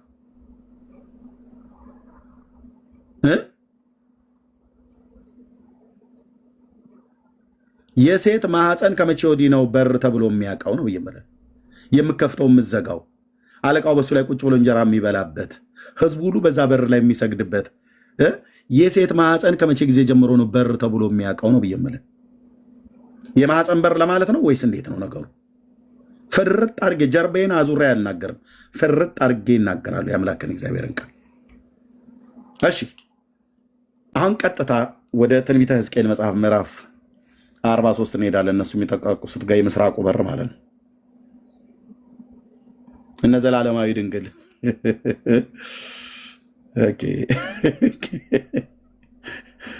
ኦኬ ወደ ምስራቅ ወደሚመለከተው በር አመጣኝ። 43ኛው ላይ ነኝ ያለሁት። እነሱ 44 ና የሚጠቅሱት ከ43 ጀምሮ ወደኋላ ገና እመለሳለሁ። ኦኬ ወደ ምስራቅ ወደሚመለከተው በር አመጣኝ። ከየት ወዴት ነው ያመጣው? ቅድም ያልኳችሁ ከባቢሎን ወደ ኢየሩሳሌም አመጣውና ኢየሩሳሌም ምን አለ?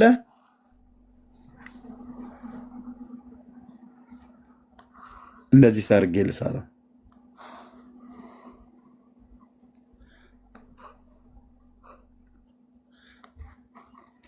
ስዕላዊ መግለጫ ላይ በጣም ጎበዝ አይደለሁኝም፣ ግን ምሕረት አድርጉልኝ።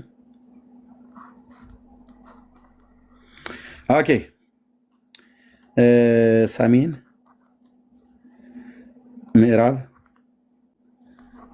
ደቡብ፣ ምስራቅ። እዚህ ጋር የደብረ ዘይት ተራራ አለ። ይሄ የቄድሮን ሸለቆ አለ። ቄድሮን ኦኬ። ደብረ ዘይት ቁልቁለቱን ተራራው ስትወርድ እዚህ ትመጣና ያ ጎልደን ጌቱን እዚህ ጋር ታገኘዋለህ ማለት ነው። ቤተ መቅደሱ እዚህ ውስጥ አለ። ኦኬ የጌታ ቤት እዚህ ጋር አለ። ወደ ምስራቅ ወደሚመለከተው በር አመጣኝ። እነሆ የእስራኤል አምላክ ክብር ከምስራቅ መንገድ መጣ። እንዴ ከየት መጣ? ከምስራቅ መንገድ መጣ። ድምፁም እንደ ብዙዎች ድምፅ ይተምም ነበር። ከክብሩም የተነሳ ምድር ታበራ ነበር። ያየሁትም ራእይ ከተማይቱን ለማጥፋት በመጣው ጊዜ እንዳየሁት ራእይ ነበር። ይሄኛው ራእይ ከተማይቱን ለማጥፋት የመጣው ራእይ የትኛው ነው? ምዕራፍ 9 ላይ ያለው ማለት ነው። ምዕራፍ 9 ላይ ነው ከተማይቱን ለማጥፋት የመጡት። አዎ፣ ስለዚህ መሄድ አለብህ ኤርምያስ ምዕራፍ 9 ላይ ዝም ብሎ አርቲ ቡርቲ ነገር እንዳታወራ እንዳትቀላቅል ተባለ። ይኸው እነርሱም እያንዳንዳቸው የሚያጠፉ መሳሪያ በእጃቸው ይዘው ከተማይቱን የሚቀስፉ ይቅረቡ ብሎ በታላቅ ድምፅ ጮኸ። በራእይ ነው የሚያየው የእግዚአብሔር መላእክት ማለት ነው። መላእክት ከተማይቱን ሊያጠፉ ማለት ነው። ምዕራፍ 9 ከዛ እነሆም እያንዳንዳቸው አጥፊው መሳሪያ በእጃቸው ይዘው 6 ሰዎች ወደ ሰሜን ወደሚመለከተው ከላይኛው በር መንገድ መጡ። በራእይ ነው የሚያቸው፣ ሰዎችን አይሆኑ የሚያያቸው ግን ምንድን ናቸው? መላእክት። ምን ሊያደርጉ ነው የመጡት? ኢየሩሳሌምን ሊጨፈጭፏት፣ ህዝቧን ወደ መቃብር ሊከቱት ማለት ነው። እነማን ናቸው? ቅዱሳን መላእክት በሰው አምሳል ሆነው በራእይ ያያቸው 6 ሰዎች ብሎ ያላቸው ማለት ነው። እንዲህ አይነት ነገር ነበር እንዴ ከቀድሞ? አዎ፣ በአንደኛ ዜና መጽሐፍ ምዕራፍ 21 ላይ በኢያቡሳዊ በኦርናው ድማ ላይ የተመዘዘ ሰይፍ የእግዚአብሔር መልአክ ይዞ ለዳዊት ራሱ አሳይቶት ነበር። ምረጥ ይልሃል ጌታ አለው። በሰው እጅ ወይስ በእግዚአብሔር እጅ ወይስ በረሃብና በቸነፈር መሞት ብሎ አለው። ምረቱ ለዘላለም ነውና እኔ በእግዚአብሔር እጅ ልውደቅ ብሎ የመረጠበት ጊዜ ማለት ነው ዳዊት። እና አመጣኝ በሚመለከተው በር ወደ አመጣኝ። በመካከላቸው የበፍታ ልብስ የለበሰው የጸሐፊ ቀለም ቀንድ በወገቡ የያዘ አንድ ሰው ነበር ይላል። ይህ ሰው አይደለም፣ መልአክ ነው በሰው አምሳል ተገልጦ። እነርሱም ገብተው በነሐሱ መሰዊያ አጠገብ ቆሙ። በነሐሱ መሰዊያ። የነሐሱ መሰዊያ ማለት የቱ ጋ ነው በለኝ? እዚህ ጋ ነው። እንሰሶቹ ሲቃጠሉ እንሰሶቹ ስጋቸው የሚቃጠልበት የነሐሱ መሰዊያ ያለው እዚህ ጋር ነው። ውጭ ላይ አደባባዩ ላይ ማለት ነው። ይሄ መቅደሱ ነው። ይሄ አደባባይ ነው። ይሄ የኢየሩሳሌም ቅጥሯ በሩ ነው። ውጭ እዚህ ጋር ቆሞ አየሁት ይላል። ኦኬ። የእስራኤልም አምላክ ክብር በላዩ ከነበረበት ኪሩብ ተነስቶ ወደ ቤቱ መድረክ ሄዶ ነበር። በፍታ የለበሰውም የጸሐፊ ቀለም ቀንድ በወገቡ የያዘው ሰው ጠራ። እግዚአብሔርም ከተማይቱን አቤቱ ጌታዬ አድነኝ፣ እግዚአብሔርም በከተማይቱ በኢየሩሳሌም መካከል እለፍ፣ በመካከሏም ስለተሰራው እርኩሰት ሁሉ በሚያለቅሱና በሚተክዙ ሰዎች ግንባር ላይ ምልክትን ጻፍ አለው። እኔም እያየው ሌሎችም እነርሱም ተከተላችሁ በከተማይቱ እለፉ፣ ግደሉም፣ ዓይንም አይራራ ብሎ አለ። አትዘኑ፣ እንዳትራሩ፣ ግደሉ፣ ጨፍጭፏቸው። ኢየሩሳሌምን፣ ልጆቿን፣ ሽማግሌውን፣ አሮጊቱን፣ ካህናቱን እንዳትምሩ፣ ጨፍጭፉ፣ ግደሏቸው፣ አጥፏቸው፣ ከፊቴ ይጥፉ ብሎ እግዚአብሔር በእስራኤል ላይ ለምን እንዲህ ትላለህ ጌታ? ምዕራፍ 8 ላይ እዚህ ስታየው ከቤቴ ከመቅደሴ ያርቁኝ ዘንድ አላለም ጌታ። ይታያል። እነሱም የሰው ልጆች የሚያደርጉትን ከመቅደሴ ያርቁኝ ዘንድ የእስራኤል ቤት የሚያደርጉትን ታላቁን እርኩሰት ታያለህ። ደግሞ ከዚህ በለጠ ታላቅ እርኩሰት ታያለህ። እርኩሰት አደረጉ። ጌታ የእስራኤልን አምላክ ከቤተ መቅደሱ እንዲወጣ አደረጉት። ክብሩ ቤቱን ለቆ ወጣ። እግዚአብሔር ከወጣ በኋላ ከተማይቱን እግዚአብሔር ለሌሎች በላተኞች አሳልፎ ሰጠ። በዘመናችሁ የእግዚአብሔር ክብር ከእናንተ አይራቅ። ትውልድ ይራቅ። ይመጣሉ ይሄዳሉ፣ ይመጣሉ ይሄዳሉ። እኔ በዘመኔ አይቻለሁ። መጥተዋል፣ ቀርበዋል፣ ሲተዋወቁ ይሄዳሉ። መጥተዋል፣ ቀርበዋል፣ ሲተዋወቁ ይሄዳሉ። ኤርሚያስ መንጠልጠያቸው መታወቂያቸው ሆኖ ማለት ነው። እኔም በምንም አላስታውቅህም። የአምላኬን የእግዚአብሔርን ቃል በቅንነት አገለግላለሁ። ይመጣሉ ይሄዳሉ፣ ይመጣሉ ይሄዳሉ፣ ይመጣሉ ይሄዳሉ። ሌሎችም ይመጣሉ ይሄዳሉ። ይሂዱ፣ መብታቸው ነው። ላይመጣ የሄደ ጌታ እግዚአብሔር ብቻ ለዘላለም አይሄድ። ከቤቴ ያርቁኝ ዘንድ ብሎ አላቸው። እዛ በቃ ጌታ ግደሉልኝ አለ። እንዳታዝኑ እኔም እየሰማሁ ሌሎችም ርኩሰት ነው። እነርሱም ተከተላችሁ በከተማይቱ መካከል እለፉ፣ ግደሉም፣ ዓይናችሁ አይራራ አይዘን ብሎ አለ። ከዛስ ሽማግሌዎቹን፣ ጎበዛዙትን፣ ቆነጃጅቱን፣ ሕፃናቱን፣ ሴቶቹን ፈጽማችሁ ግደሉ። ነገር ግን ምልክቱ ወዳለበት ሰው አትቅረቡ። በመቅደሴ ጀምሩ፣ በቤቱ አንጻር ጀምሩ።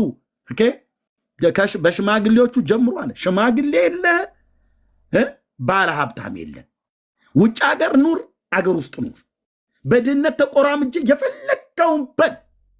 በሰራዊት ጌታ በእግዚአብሔር የቁጣ ቀን የምትተርፈው እግዚአብሔርን የምትፈራ ብቻና በጽድቅ የምትኖር ብቻ ከሆነ ነው። ኦኬ ምዕራፍ 44ን ከመጥቀስ በፊት ምዕራፍ 43 መብራራት አለበት። ምዕራፍ 43ን ለማብራራት ወደ ምዕራፍ 9 ወደ ምዕራፍ 8 ወደ ምዕራፍ 11 ወደ ኋላ ተመልሰን ከምዕራፍ 1 ጀምሮ በሙሉ በወፍ በረር ነው የምትሄደው። ልክ ብራዘር አንድ ጥበበኛ የሆነች ሴት ምንድነው ክርን በኪሮሽ እያወሳሰበች እንደምትሰራ ውሉን ካላገኘው ትስታለህ። ይህንን ትንቢት ለመተርጎም አንደኛ የአምላክ የእግዚአብሔር መንፈስ በአንተ ላይ በእውነት መኖር አለበት። ሁለተኛ በሚገባ ቅዱስ ቃሉን ማንበብ አለብህ። ማንበብና ማጥናት የተለየ ነው። ሶስተኛ ቅዱስ ቃሉን ማጥናት አለብህ በጥንቃቄ። ስታጠና ከአንተ የበለጠውን ነገር የማታውቀው ካለ የተማሩ ሰዎችን ትጠይቃለህ። ልክ ኤርምያስ እንደሚያደርገው ማለት ነው።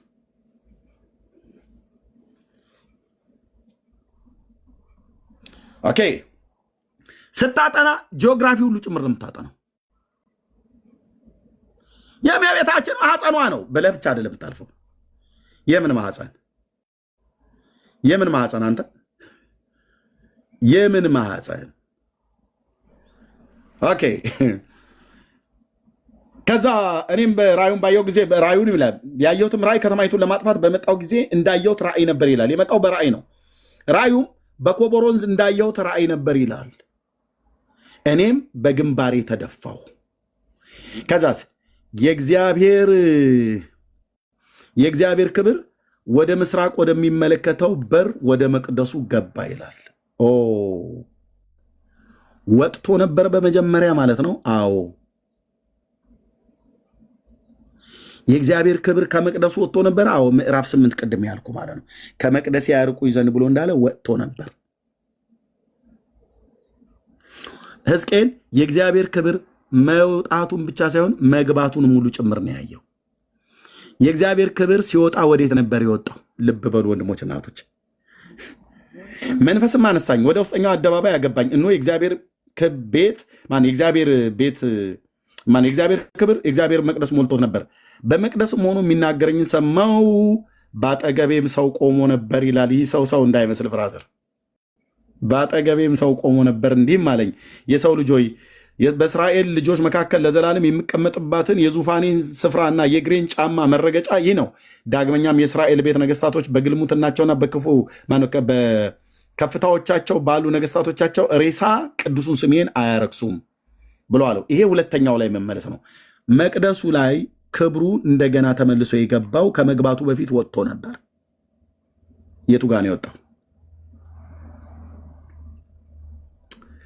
ምዕራፍ 8 እዚህ ቅድም ያልኳችሁ ከመቅደሴ ያርቁኝ ዘንድ የሚለውን አይታል።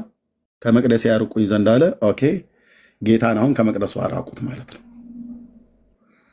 ኦኬ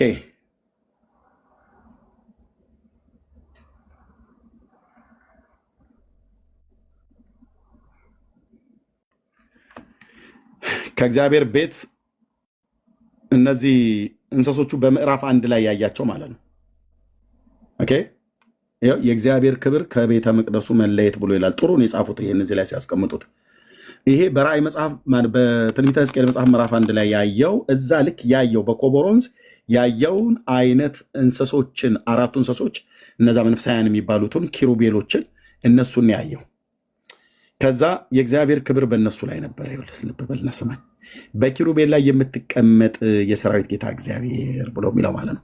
ከዛ ኪሩቤልም ከፍ ከፍ አሉ። ይህም በኮቦሮንዝ እንዳየሁት እንስሳ ነበር ካለ በኋላ ኪሩቤልም ሲሄዱ በመንኮራኩራቸው በአጠገባቸው ይሄዱ ነበር። ኪሩቤልም ከምድር ከፍ ከፍ ይሉ ዘንድ ክንፎቻቸውን ሲዘረጉ መንኮራኩራቸውም ደግሞ ከአጠገባቸው ፈቀቅ አይሉም ነበር። ሕይወት ያላቸው የእንስሶቹ መንፈስ በመንኮራኩሮች ውስጥ ነበረና እነዚህም ሲቆሙ እነዛም ይቆሙ ነበር። ምዕራፍ 1 ካነበባችሁት ይህን ቃል ታገኙታላችሁ። እነዛም ከፍ ከፍ ሲሉ እነዚህም ከፍ ከፍ ይሉ ነበር። በምርኮኞች መካከል ሆኖ ነው ያየው። የእግዚአብሔር ክብር ከቤቱ መድረክ ላይ ወጥቶ ይሄ ነው ያየህ። የእግዚአብሔር ክብር ከቤቱ መድረክ ላይ ወጥቶ በኪሩቤል ላይ ቆመ። ይሄ ማለት ምን ማለት እንደው ታውቃለህ? የጌታ ክብር ከቤቱ ሊወጣ ነው። በኪሩቤል ላይ ቆመ። ኪሩቤልም ክንፎቻቸውን ዘረጉ፣ እኔም እያየሁ ከምድር ከፍ ከፍ አሉ። በወጡም ጊዜ በመንኮራኩሮቹ አጠገብ ነበሩ። በእግዚአብሔር ቤት በምስራቁ በር መግቢያ ቆሙ። የእስራኤል አምላክ በላያቸው ላይ ነበረ። አቤቱ ጌታዬ፣ አቤቱ ጌታዬ። ልክ ወንድሜ ጌታን አሳዘኑት። ምዕራፍ 8 ላይ እባካችሁ የነቢያትን መጽሐፍ መተህ ዝም ብለህ አታጨማልቅ። እሺ በተለይ ኦርቶዶክሳውያን በእውነት ነው ብዬ የምላችሁ በጣም ነው የሚያቁነጠንጠኝ፣ በጣም ነው የሚያበሳጨኝ የአንዳንድ ሰዎች ትርጓሜ። መጥቶ ያልሆነ የስተት ትምህርት ለማጽደቅ ያልሆነ ጥቅስ ይጠቅሳሉ እና ምዕራፍ 8 ላይ ያሳዘኑት ጌታን አስቆጡት ከቤት ያርቁ ዘንድ ጣዖታትን ስለው ነበረ። ከዛስ የጌታ ክብር ከቤቱ መድረክ ላይ ወጥቶ በኪሩቤል ላይ ቆመ። በኪሩቤል ላይ ቆመ ማለት እነዚህ ህይወት ያላቸው እንስሶች ሊንቀሳቀሱ ነው። ዙፋኑን የሚሸከሙት 40 እንስሳት 4 እንስሶች የተባሉት ማለት ነው። ከዛስ ከቤቱ ውስጥ ወጥቶ በኪሩቤል ላይ ተቀመጠ። ከቤቱ መድረክ ላይ ወጥቶ ማለት ነው በኪሩቤል ላይ ተቀመጠ። በእነዚህ በ4 እንስሶች ላይ ማለት ነው። የአባቶች አምላክ ለዘላለም ስም ይባረክ። አባዬ ጌታ ስም ለዘላለም ይቀደስ። እነዚህ ላይ ተቀመጠ። በእነዚህ በኪሩቤሎች ላይ ሆነ። ከዛስ ኪሩቤሎችም ክንፎቻቸውን በዘረጉ ጊዜ እኔም እያየው ከምድር ከፍ ከፍ አሉ ይላል። ከምድር ከፍ ሲሉ ከቤተ መቅደስ ውስጥ ክብሩ ወጣና ኪሩቤል ላይ ተቀመጠ። ኪሩቤሎች ከፍ ከፍ አሉ ወደ ሰማይ።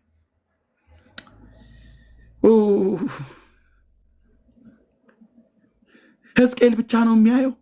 እስራኤል በዛ ከተማ ውስጥ ያለ ህዝብ አያይም። ክብር ይሂድ አይሂድ ምንም የሚያውቀው ነገር የለም። እና በወጡ ጊዜ በመንኮራኩሮቹ አጠገብ ነበሩ። በእግዚአብሔርም ቤት በምስራቁ በር መግቢያ ላይ ቆሙ። የእስራኤል አምላክ በላያቸው ላይ ነበር ይላል። በመግቢያው በር ላይ ቆሙ። የትኛው? ይሄኛው ማለት ነው። የትኛው በር ላይ?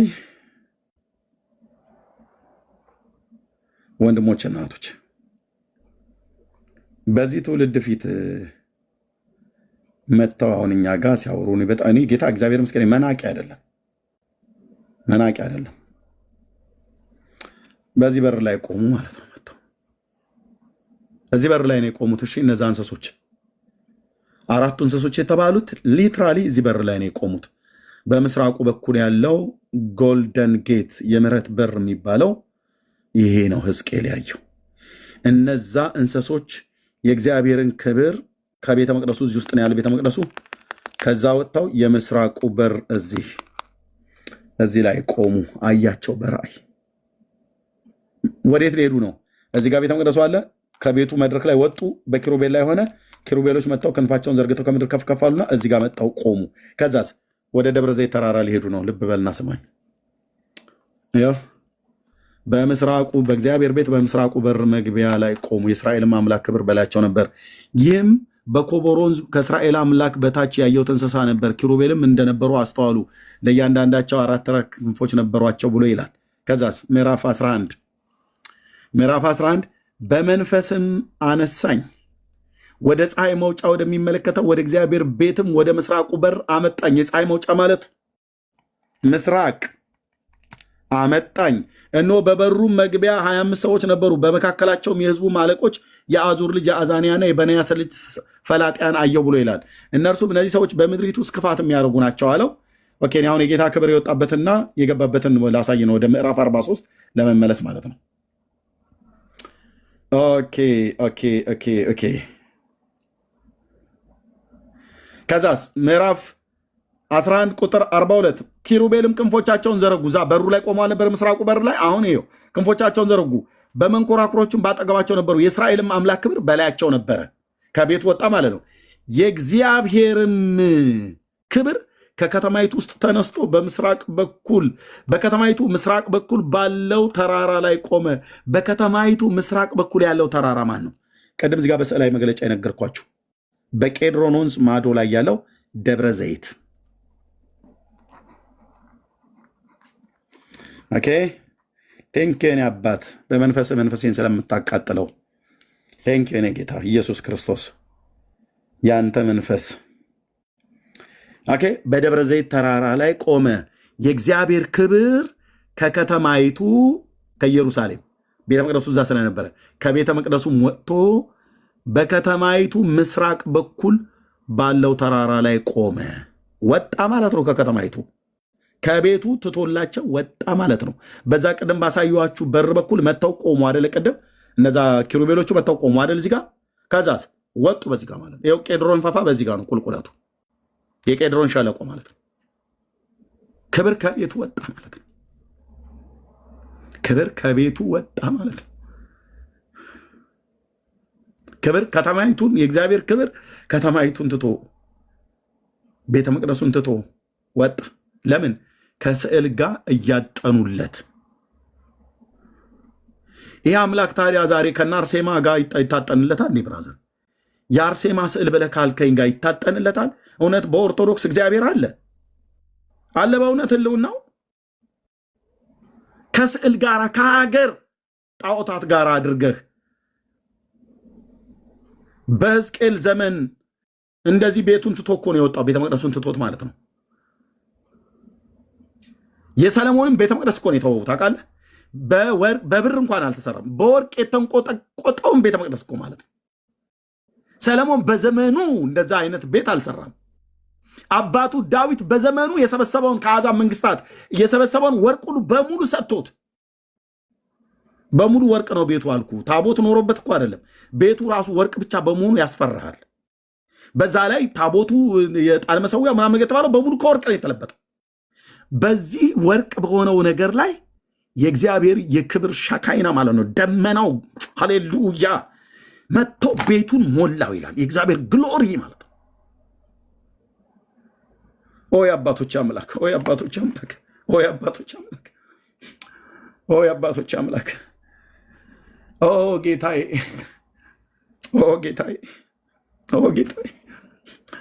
ይሄ ጌታ እዛ ቤት ውስጥ የገባ ጌታ ነው። ዛሬ አንቺ ውስጥ በኢየሱስ ክርስቶስ በማመንሽ የገባው፣ በእኔ ውስጥ የገባው፣ በአንተ ውስጥ የገባው ወንድሜ እህቴ፣ በሰለሞን ዘመን እዛ ከወርቅ ከተሰራበት ቤት ውስጥ ገብቶ ይኖር የነበረ ያ ደመና፣ ያ እግዚአብሔር ክብር ማለት ነው።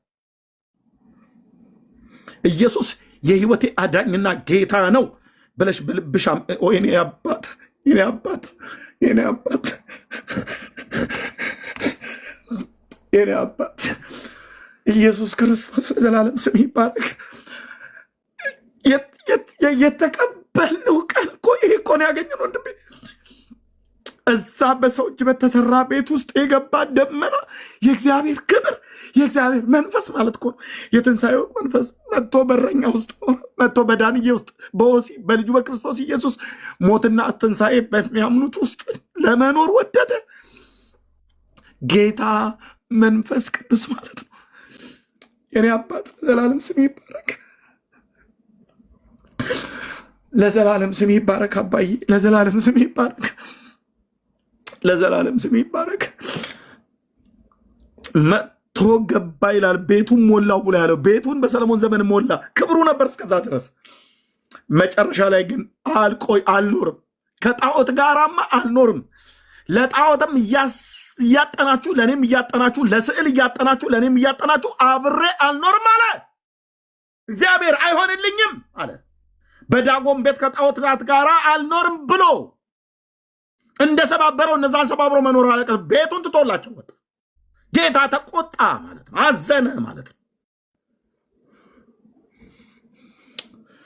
አዘነ ማለት ነው። ቴንኪው የኔ አባት፣ ቴንኪው የኔ ጌታ፣ ቴንኪው የኔ አባት። ኢየሱስ ክርስቶስ ለዘላለም ስም ይባረክ፣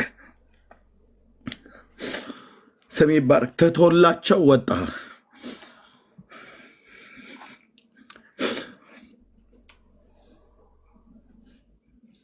ትቶላቸው ወጣ። በቃ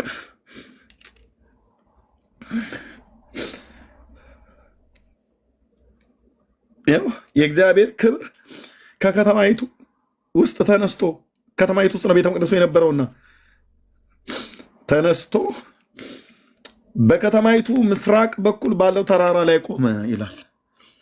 ኦኬ። ስለዚህ የእግዚአብሔር አምላክ ክብር ገብቶበት ነበረ፣ ወጥቶበት ነበረ የተባለው ይሄ ጌት እንጂ የማርያም ማህፀን አይደለም። አንተ በማርያም ማህፀን የገባ ጌታ እኛ አናቅም። በማርያም ማህፀን የተወለደ ጌታ እንጂ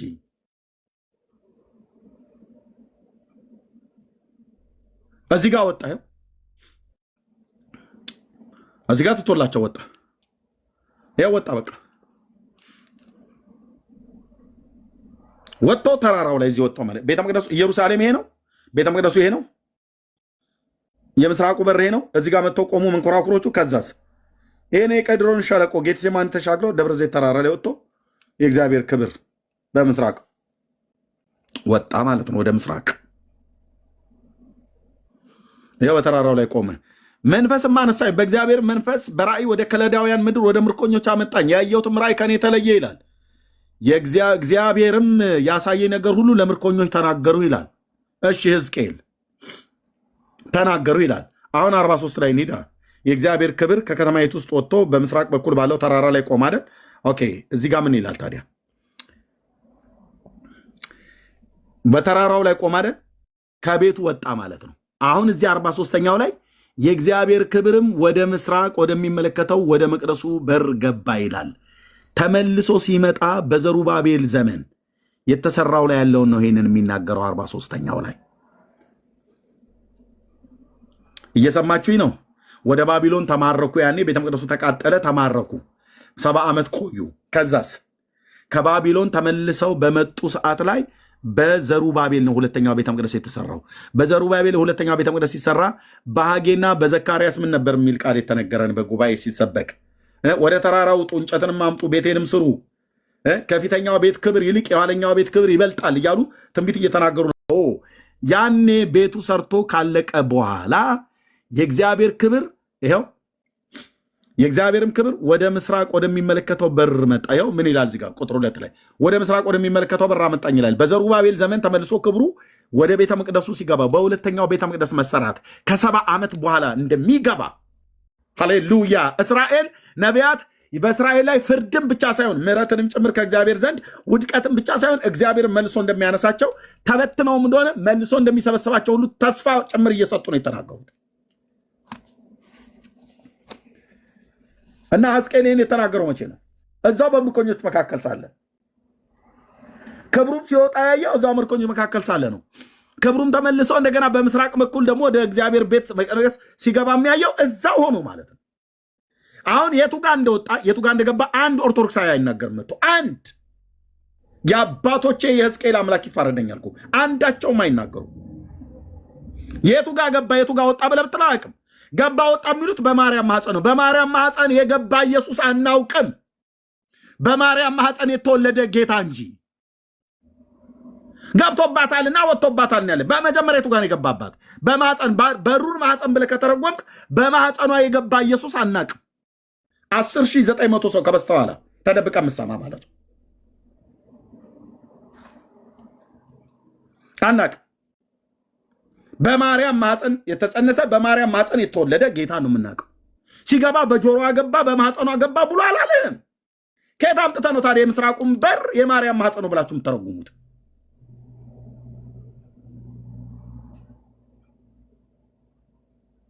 ከየት አምጥታችሁ?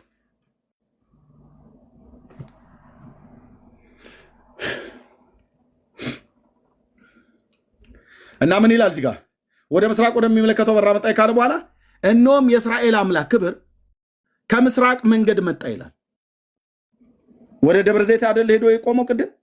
አሁን ከምስራቅ መንገድ መጣ። አየው፣ ከምስራቅ መንገድ መጣ። የሄደውም ወደ ምስራቅ ነበር። ከቤተ መቅደሱ ወጣ። ከዚህ ማለት ነው ከከተማይቱ ከዚህ ከቤተ መቅደሱ ወጣ። የምስራቁ በር ላይ ኪሩቤሎች ቆመው አየ በራእይ። ከዛ ይሄንን ቄድሮን ሸለቆን ተሻግረው ደብረ ዘይት ተራራ ላይ ኪሩቤሎቹ ሲቆሙ አየ። የእግዚአብሔር ክብር በተራራው ላይ ቆመ ይላል። ወደ ምስራቅ ነው የወጣው። ተመልሶ ሲመጣ በምስራቅ ከምስራቅ መንገድ መጣ። ድምፁም እንደ ብዙ ውኆች ድምፅ ይተምም ነበር። ከክብሩም የተነሳ ምድር ታበራ ነበር። ሃሌሉያ። ያየሁትም ራእይ ከተማይቱን ለማጥፋት በመጣው ጊዜ እንዳየሁት ራእይ ነበረ። ራእዩም በኮቦሮንዝ እንዳየሁት ራእይ ነበር ይላል። ኮቦሮንዝ እነዛ አራቱ እንስሶች ያየበት ማለት ነው። በሰሜን በኩል የሚበርቅ መብረቅ ወጣ ይላል። ሃሌሉያ። ኢየሱስ ወጣ ይላል። የእግዚአብሔር ክብር በእንስሶቹ ላይ ነበር ይላል። ሰምጴር የሚመስል ዙፋን ነበር፣ በዙፋኑም ላይ ተቀማጭ ነበር። የሰው ልጅ የሚመስል ነበር ይላል ሕዝቅኤል። የሰው ልጅ የሰው ልጅ የሚመስል ነበር። የእግዚአብሔር መልክ ምሳሌ ይህ ነበር ይላል። ይህንን ራእይ ነው ዮሐንስ በራእዩ ላይ ያየዋ። የሰው ልጅ የሚመስል እንደታረደ በግ ሆኖ አየሁ አደለ? ራእይ መጽሐፍ ምዕራፍ 5 ላይ ኦ ጌታዬ ኢየሱስ፣ ጌታዬ ኢየሱስ ሕዝቅኤል ያየውን የሰው ልጅ የሚመስል በዛ በእንስሶቹ ላይ ባለ መንኮራኩር አየሁ ይላል። አየሁ ይላል። የእሳት ፍም አየሁ ይላል። የእግዚአብሔር ክብር ምሳሌ ይህ ነበረ ይላል። ማን እንዳየው ታውቃለህ? ኢየሱስን እኮ ነው ያየው። የሰው ልጅ ነው ያየው። የሰው ልጅ የተባለው ሕዝቅኤል የሰው ልጅ የተባለውን የዳዊትን ልጅ ኢየሱስን ነው በራእይ ያየው። ያሳየው የእግዚአብሔር ራእይ እንጂ የማርያምን ራእይ አይደለም። ማርያማውያን ዳር ያዙ። በዚህ የመለኮት እሳት ፊት አትቆምም አልኩ። የእውነት ለመናገር ዳር ያዝ። ኮተታም ትውልድ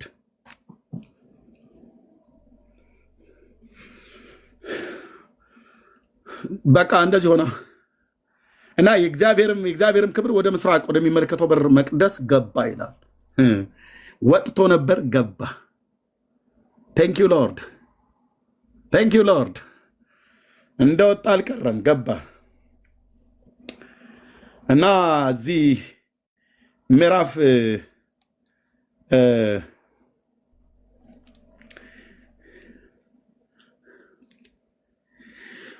የኔ አባት ለዘላለም ስም ይባረክ። የኔ ጌታ የአባቶቼ የነቢያት መንፈስ ለዘላለም ስም ይባረክ።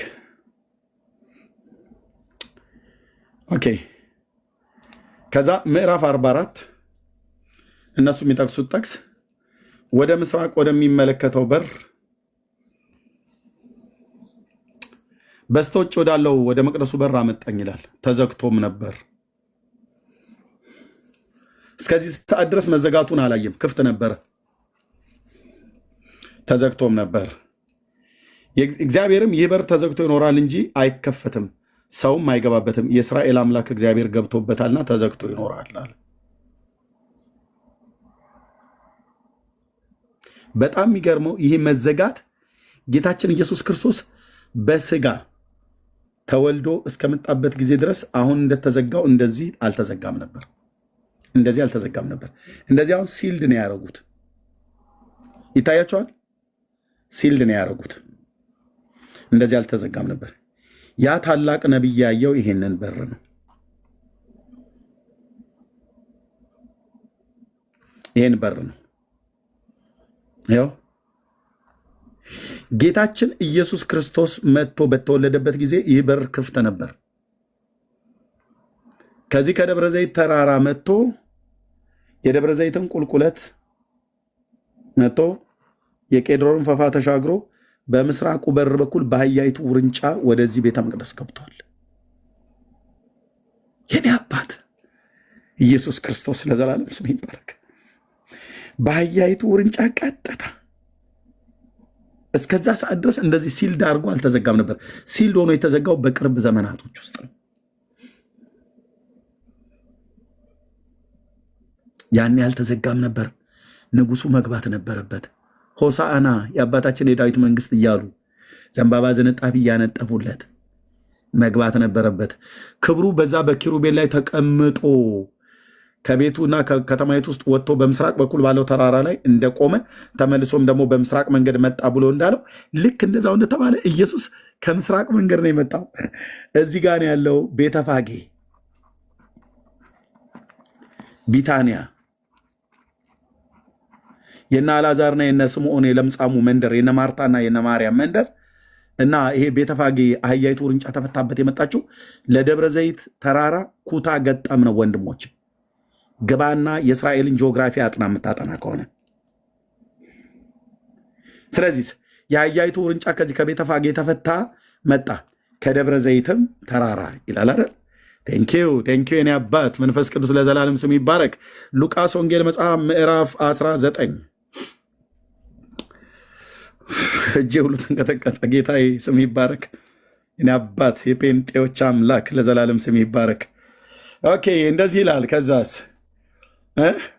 ይህንም ከተናገረ በኋላ ወደ ኢየሩሳሌም ይቀድማቸው ነበር። ደብረ ዘይትም በምትባል ተራራ አጠገብ ወዳሉ ወደ ቤተፋጌና ወደ ቢታንያ በቀረበ ጊዜ ደቀ መዛሙርቱን ላከ ይላል። በደብረ ዘይት ተራራ አጠገብ ነው ማነው ቢታንያና ቤተፋጌ ያሉት። ጂኦግራፊ አጥና፣ መጽሐፍ ቅዱስ አጥና። ኦርቶዶክሳውያን ነገሩ ሳሊ ለነ ቅድስት ነው። እናንተ ጋር ሁሉ ቀን ደብረ ዘይት በሚባል ተራራ አጠገብ ወዳሉ ወደ ቤተፋጌና ወደ ቢታንያ ቤተፋጌ ምንድን ነው? አህያይቱ ውርንጫ ተፈታ የመጣችበት ቦታ ማለት ነው። የአህያይቱ ግልገል ማለት ነው። ተፈታ የመጣችበት ቦታ ማለት ነው።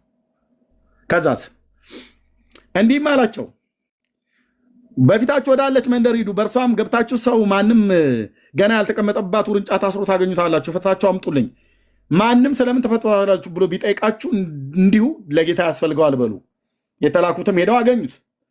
እነሱም ውርንጫውን ፈተው ጌቶቹ ውርንጫውን ስለምን ተፈታላችሁ አሏቸው። እነርሱም ለጌታ ያስፈልገዋል አሉ። ወደ ኢየሱስም አመጡ። በውርንጫውም ላይ ልብሳቸውን ጭነው ኢየሱስን አስቀመጡት። ሲሄድም ልብሳቸውን በመንገድ ያነጥፉ ነበር ካለ በኋላ ከደብረ ዘይት ተራራ ሲወርዱ ወደ ደብረ ዘይትም ቁልቁለት ማለት ይሄ ማለት ነው። ከዚህ ከተራራው ላይ ወደዚህ ቁልቁለት ነው። ይሄ የቄድሮን ሸለቆ ነው። የቄድሮን ሸለቆ ማለት በሁለተኛ ዜና መጽሐፍ ምዕራፍ 29 ላይ ታገኙታላችሁ። በጣም ብዙ የመጽሐፍ ቅዱስ ክፍሎች ላይ ያሉ። በንጉሱ በሕዝቅያስ ዘመን ሌዋውያን ካህናት ከቤተ መቅደስ ውስጥ ቆሻሻ ነገር ጠርገው አውጥተው ወደ ቄድሮን ወስደው ጣሉት ይላል። የቆሻሻ መድፊያም ቦታ ነው።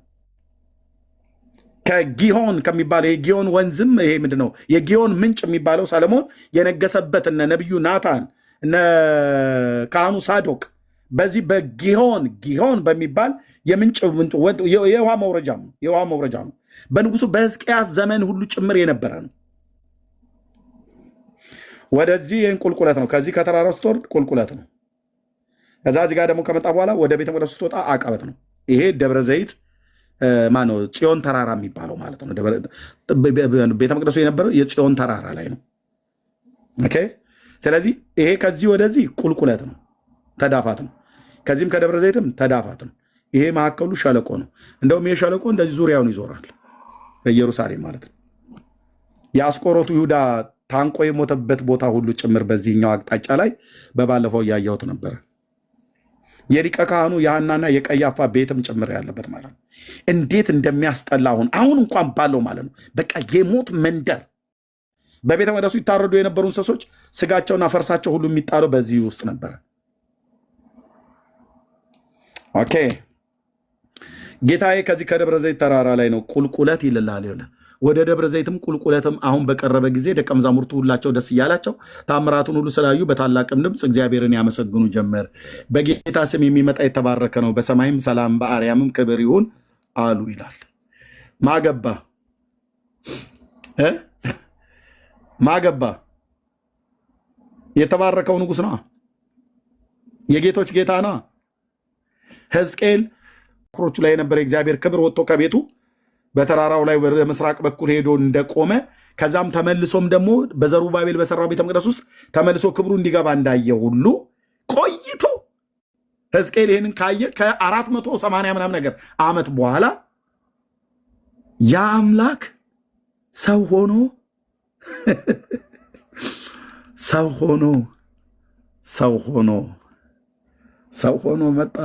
መጣ። የኔ ጌታ ለዘላለም ስም ይባረክ። ዘካርያስ 9:9 ሰው ሆኖ መጣ። ሰው ሆኖ እንደሚመጣ ትንቢት ነገሯት። አንቺ የጽዮን ልጅ ሆይ እጅግ ደስ ይበልሽ፣ እጅግ ደስ ይበልሽ። አንቺ የኢየሩሳሌም ልጅ ሆይ እልል በይ፣ እልል በይ። እነሆ ንጉሥሽ ጻድቅና አዳኝ ሆኖ ትሑትም ሆኖ በአህያይቱም ግልገል በውርንጫይቱ ላይ ተቀምጦ ወደ አንቺ ይመጣል። ንጉሥሽ ምንድን ነው? ጻድቅና አዳኝ ነው። ማን ነው ጻድቁ? ማን ነው አዳኙ? ከእስራኤል አምላክ በቀር። አዎ የእስራኤል አምላክ ነው። ስለዚህ የእስራኤል አምላክ በአህያይቱ ውርንጫ ላይ ተጭኖ ወደ ኢየሩሳሌም ይገባልና የጽዮን ልጆች እልል በይ፣ ደስ ይበልሽ።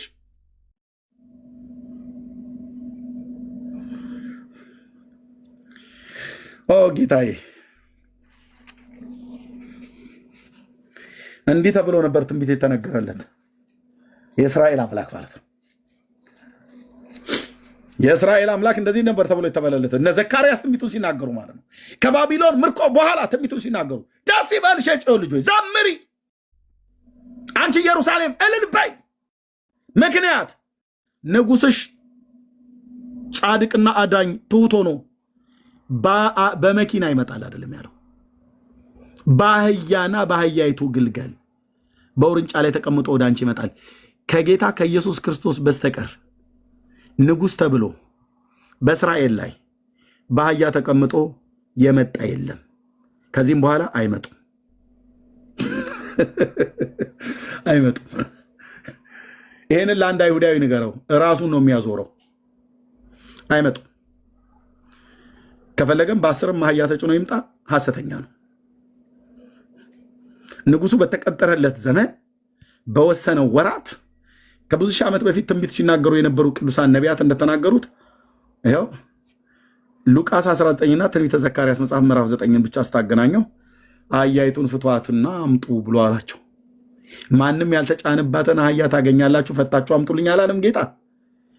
የኔ ትሁት፣ የእኛ ትሁት፣ ይሄ ነው ውዴ፣ ይሄ ነው ለዓለም የምናስታውቀው ውዳችን፣ ይሄ ነው የአይናችን ማረፊያ፣ ይሄ ነው የገዛን፣ ይሄ ነው እንዲገዛንም የፈቀርንለት። እኔ ግን በተቀደሰው መቅደሴ በተቀደሰው ተራራይ ላይ ንጉሴን ሾምኩ እንዳለ ዳዊት ይሄን ትሁት ጌታ ነው የሾምነው። ይሄን ንጉስ ነው በህይወቴ ላይ የሾምኩት፣ ዘር ትውልዴ ይገዛለት፣ እኔነቴ ለዘላለም ይጥፋልኩ፣ ከእግሮቹ ፊት ለዘላለም ተደፍቼ ልቅር፣ የዘመኔ ቁጥር አጭር ይሁን፣ እሱን እያገለገልኩ አልኩ። ከሱ ወደ ግራም ወደ ቀኝም አንልም። ኢየሱስ የአብ ልጅ የሚያድን ቆንጅዬ እኮ ጌታ ነው። ቆንጅዬ ጌታ ነው። ቆንጅዬ አዳኝ ነው አልኩሽ። የእናንተ ኢየሱስ ያድናችሁ አላችሁን አይደል? ይሄው የኛ ኢየሱስ ጻድቁና ትሁቱ በአህያ ውርንጫ የዛሬ 2000 ዓመት በባሪያዎቹ በነቢያት አፍ እንደተነገረለት ወደ ቤተ መቅደስ የገባ በዚህ በር በኩል ገባ። ክብሩ ከቤት ወጥቶ በኪሩቤል ላይ ተቀምጦ ወደ ምስራቅ በኩል ባለው ተራራ ላይ ወጥቶ እንዳየው እንደዚሁ ተመልሶ ደግሞ ሲገባ እንዳየው ሁሉ አሁን በስጋ ራሱ አምላክ እናንተ የምትጠብቁት ጌታ በድንገት ወደ መቅደሱ ይመጣል ብለው ትንቢት እንደተናገሩ ቴንኪው ሎርድ። ዛሬ ጌታ እግዚአብሔር ለዘላለም ስም ይባረክ። የአባቶቼ የነቢያት አምላክ አገለግልሃለሁ። እነሆ መልእክተኛዬን እልካለሁ፣ መንገዴን በፊት ያስተካክላል። እናንተም የምትፈልጉት ጌታ በድንገት ወደ መቅደሱ ይመጣል። ግን ምን ሲያደርጉ ይመጣባቸውን? ቤተ መቅደስ ውስጥ ሲሸጡ ሲለውጡና የመጣው በድንገት ወደ መቅደሱ ይመጣል። የምትወዱትም የቃል ኪዳን መልእክተኛ እነሆ ይመጣል ይላል የሰራዊት ጌታ እግዚአብሔር። የብሉይ ኪዳን ነቢያት ጩኸት ማለት ነው። የሚፈልጉት ጌታ እንዴት ነው የመጣባቸው? በድንገት። እናንተም የምትፈልጉት ጌታ በድንገት ወደ መቅደሱ ይመጣል። በድንገት እኮ ነው የመጣባቸው። ሲመጣስ ቤተ መቅደሱን ከተሰራበት ዓላማ ውጭ አውለውት ነው የመጡት። ግን ይጠብቁታል። አይገርም? የምትጠብቁት ጌታ አላላቸውም ነቢዩ። ማን የምትፈልጉት ጌታ አላለም? ጌታን ይፈልጋሉ፣ ግን በጽድቅ አይደለም።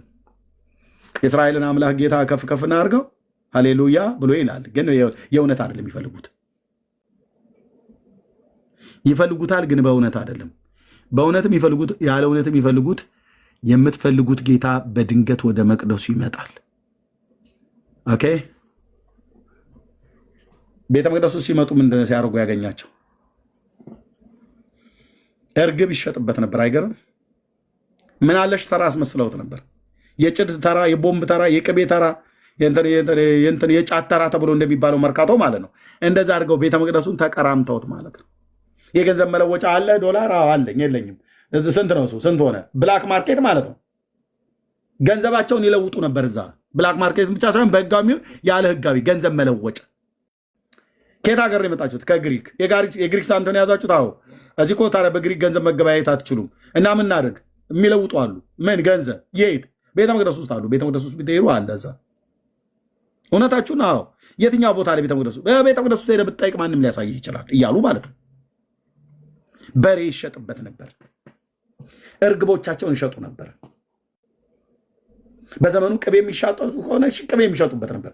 ኮሰረት አለ እዚህ አካባቢ ላይ እያለች ማለት ነው። የት ቤተ መቅደስ ውስጥ ቤተ መቅደሱ ከተሰራበት ዓላማ ውጪ አውለውት እናንተ የምትፈልጉት ጌታ በድንገት ወደ መቅደሱ ይመጣል። ከዛስ ነገር ግን እርሱ እንደ አንጥረኛ እሳትና እንደ አጣቢ ሳሙና ነውና የሚመጣበትን ቀን መታገስ የሚችል ማን ነው? እርሱ በተገለጠ ጊዜ በፊቱ የሚቆም ማን ነው አለ። አዎ ማን ቆመ? ማን ቆመ? ገበታቸውን ባፍጢማቸው ነው የደፋው ጌታዬ። ኢየሩሳሌም አሁን ባለው ተዘግተዋል። በጌታ ዘመን የተከፈተ ነበር። ይህንም በር የሴት ማኅፀን ነው የማርያም ማኅፀን ነው ብለው የተረጎሙ በእውነት ነው የምላችሁ የአባቶቻችን አምላክ ቅዱስ እግዚአብሔር ምስክር ነው። የተረገሙ ትውልዱን ለእርግማን የዳረጉ ሰዎች ናቸው። ይሄ በር እንጂ ሕዝቅኤል ያየው የማርያምን ማኅፀን አይደለም ያየው። የማርያም ማኅፀን በር ተብሎም አይጠራም። በዚህ በር ክብሩ ሲወጣም አየ ሕዝቅኤል፣ ክብሩም ተመልሶ ሲገባ አየ። በዚህ በር ጌታችን ኢየሱስ ክርስቶስ በአህያይቱ ውርንጫ ሆኖ ገባ። በዚህ በር ላይ አለቃው ቁጭ ብሎ እንጀራ ይበላበት ነበር። በዚህ በር ላይ አለቃው እዚህ ጋር ይሰግድ ነበረ፣ ሊቀ ካህኑ ማለት ነው። በዚህ በር ላይ የሀገሩ ሕዝብ ሁሉ ጭምር ይሰግዱበት ነበር። ምዕራፍ 46 ማለት ነው። ኦኬ ይሄ በር ነው የተዘጋው። ይኸው ይሄ በር ነው የተዘጋው። ወንድሞች እናቶች፣ ይህን ቅጥር ነህምያ ያቆሙት ድንጋይ ነው። እየሰማኝ ነው ወንድሜ? እዚህ መጥተህ አርቲ ቡርቲ ወሬ እንደምታወራ አይደለም። እነዚህ ድንጋዮች እነ ነህምያ በእጆቹ ያስቀመጣቸው ያኖሯቸው ድንጋዮች ናቸው። ኦኬ ድንጋዮች ናቸው። ይሄ ቅጥር እነሱ የሰሩት ቅጥር ነው። ዘመኑን አስለው ወደ 2500 ዓመት ዘመን ያለው ቅጥር ነው። አንዳንዶቹ መልሰው ቢያድሱትም አንዳንድ ጊዜ እየፈረሰ መታደስም ቢገጥመው ይሄ ቅጥር ያኔ ዘመን ጀምሮ የነበረ ቅጥር ነው። ከባቢሎን ከተመለሱ በኋላ ማለት ነው። የነህምያን መጽሐፍ ስታነብ ታገኘዋለህ።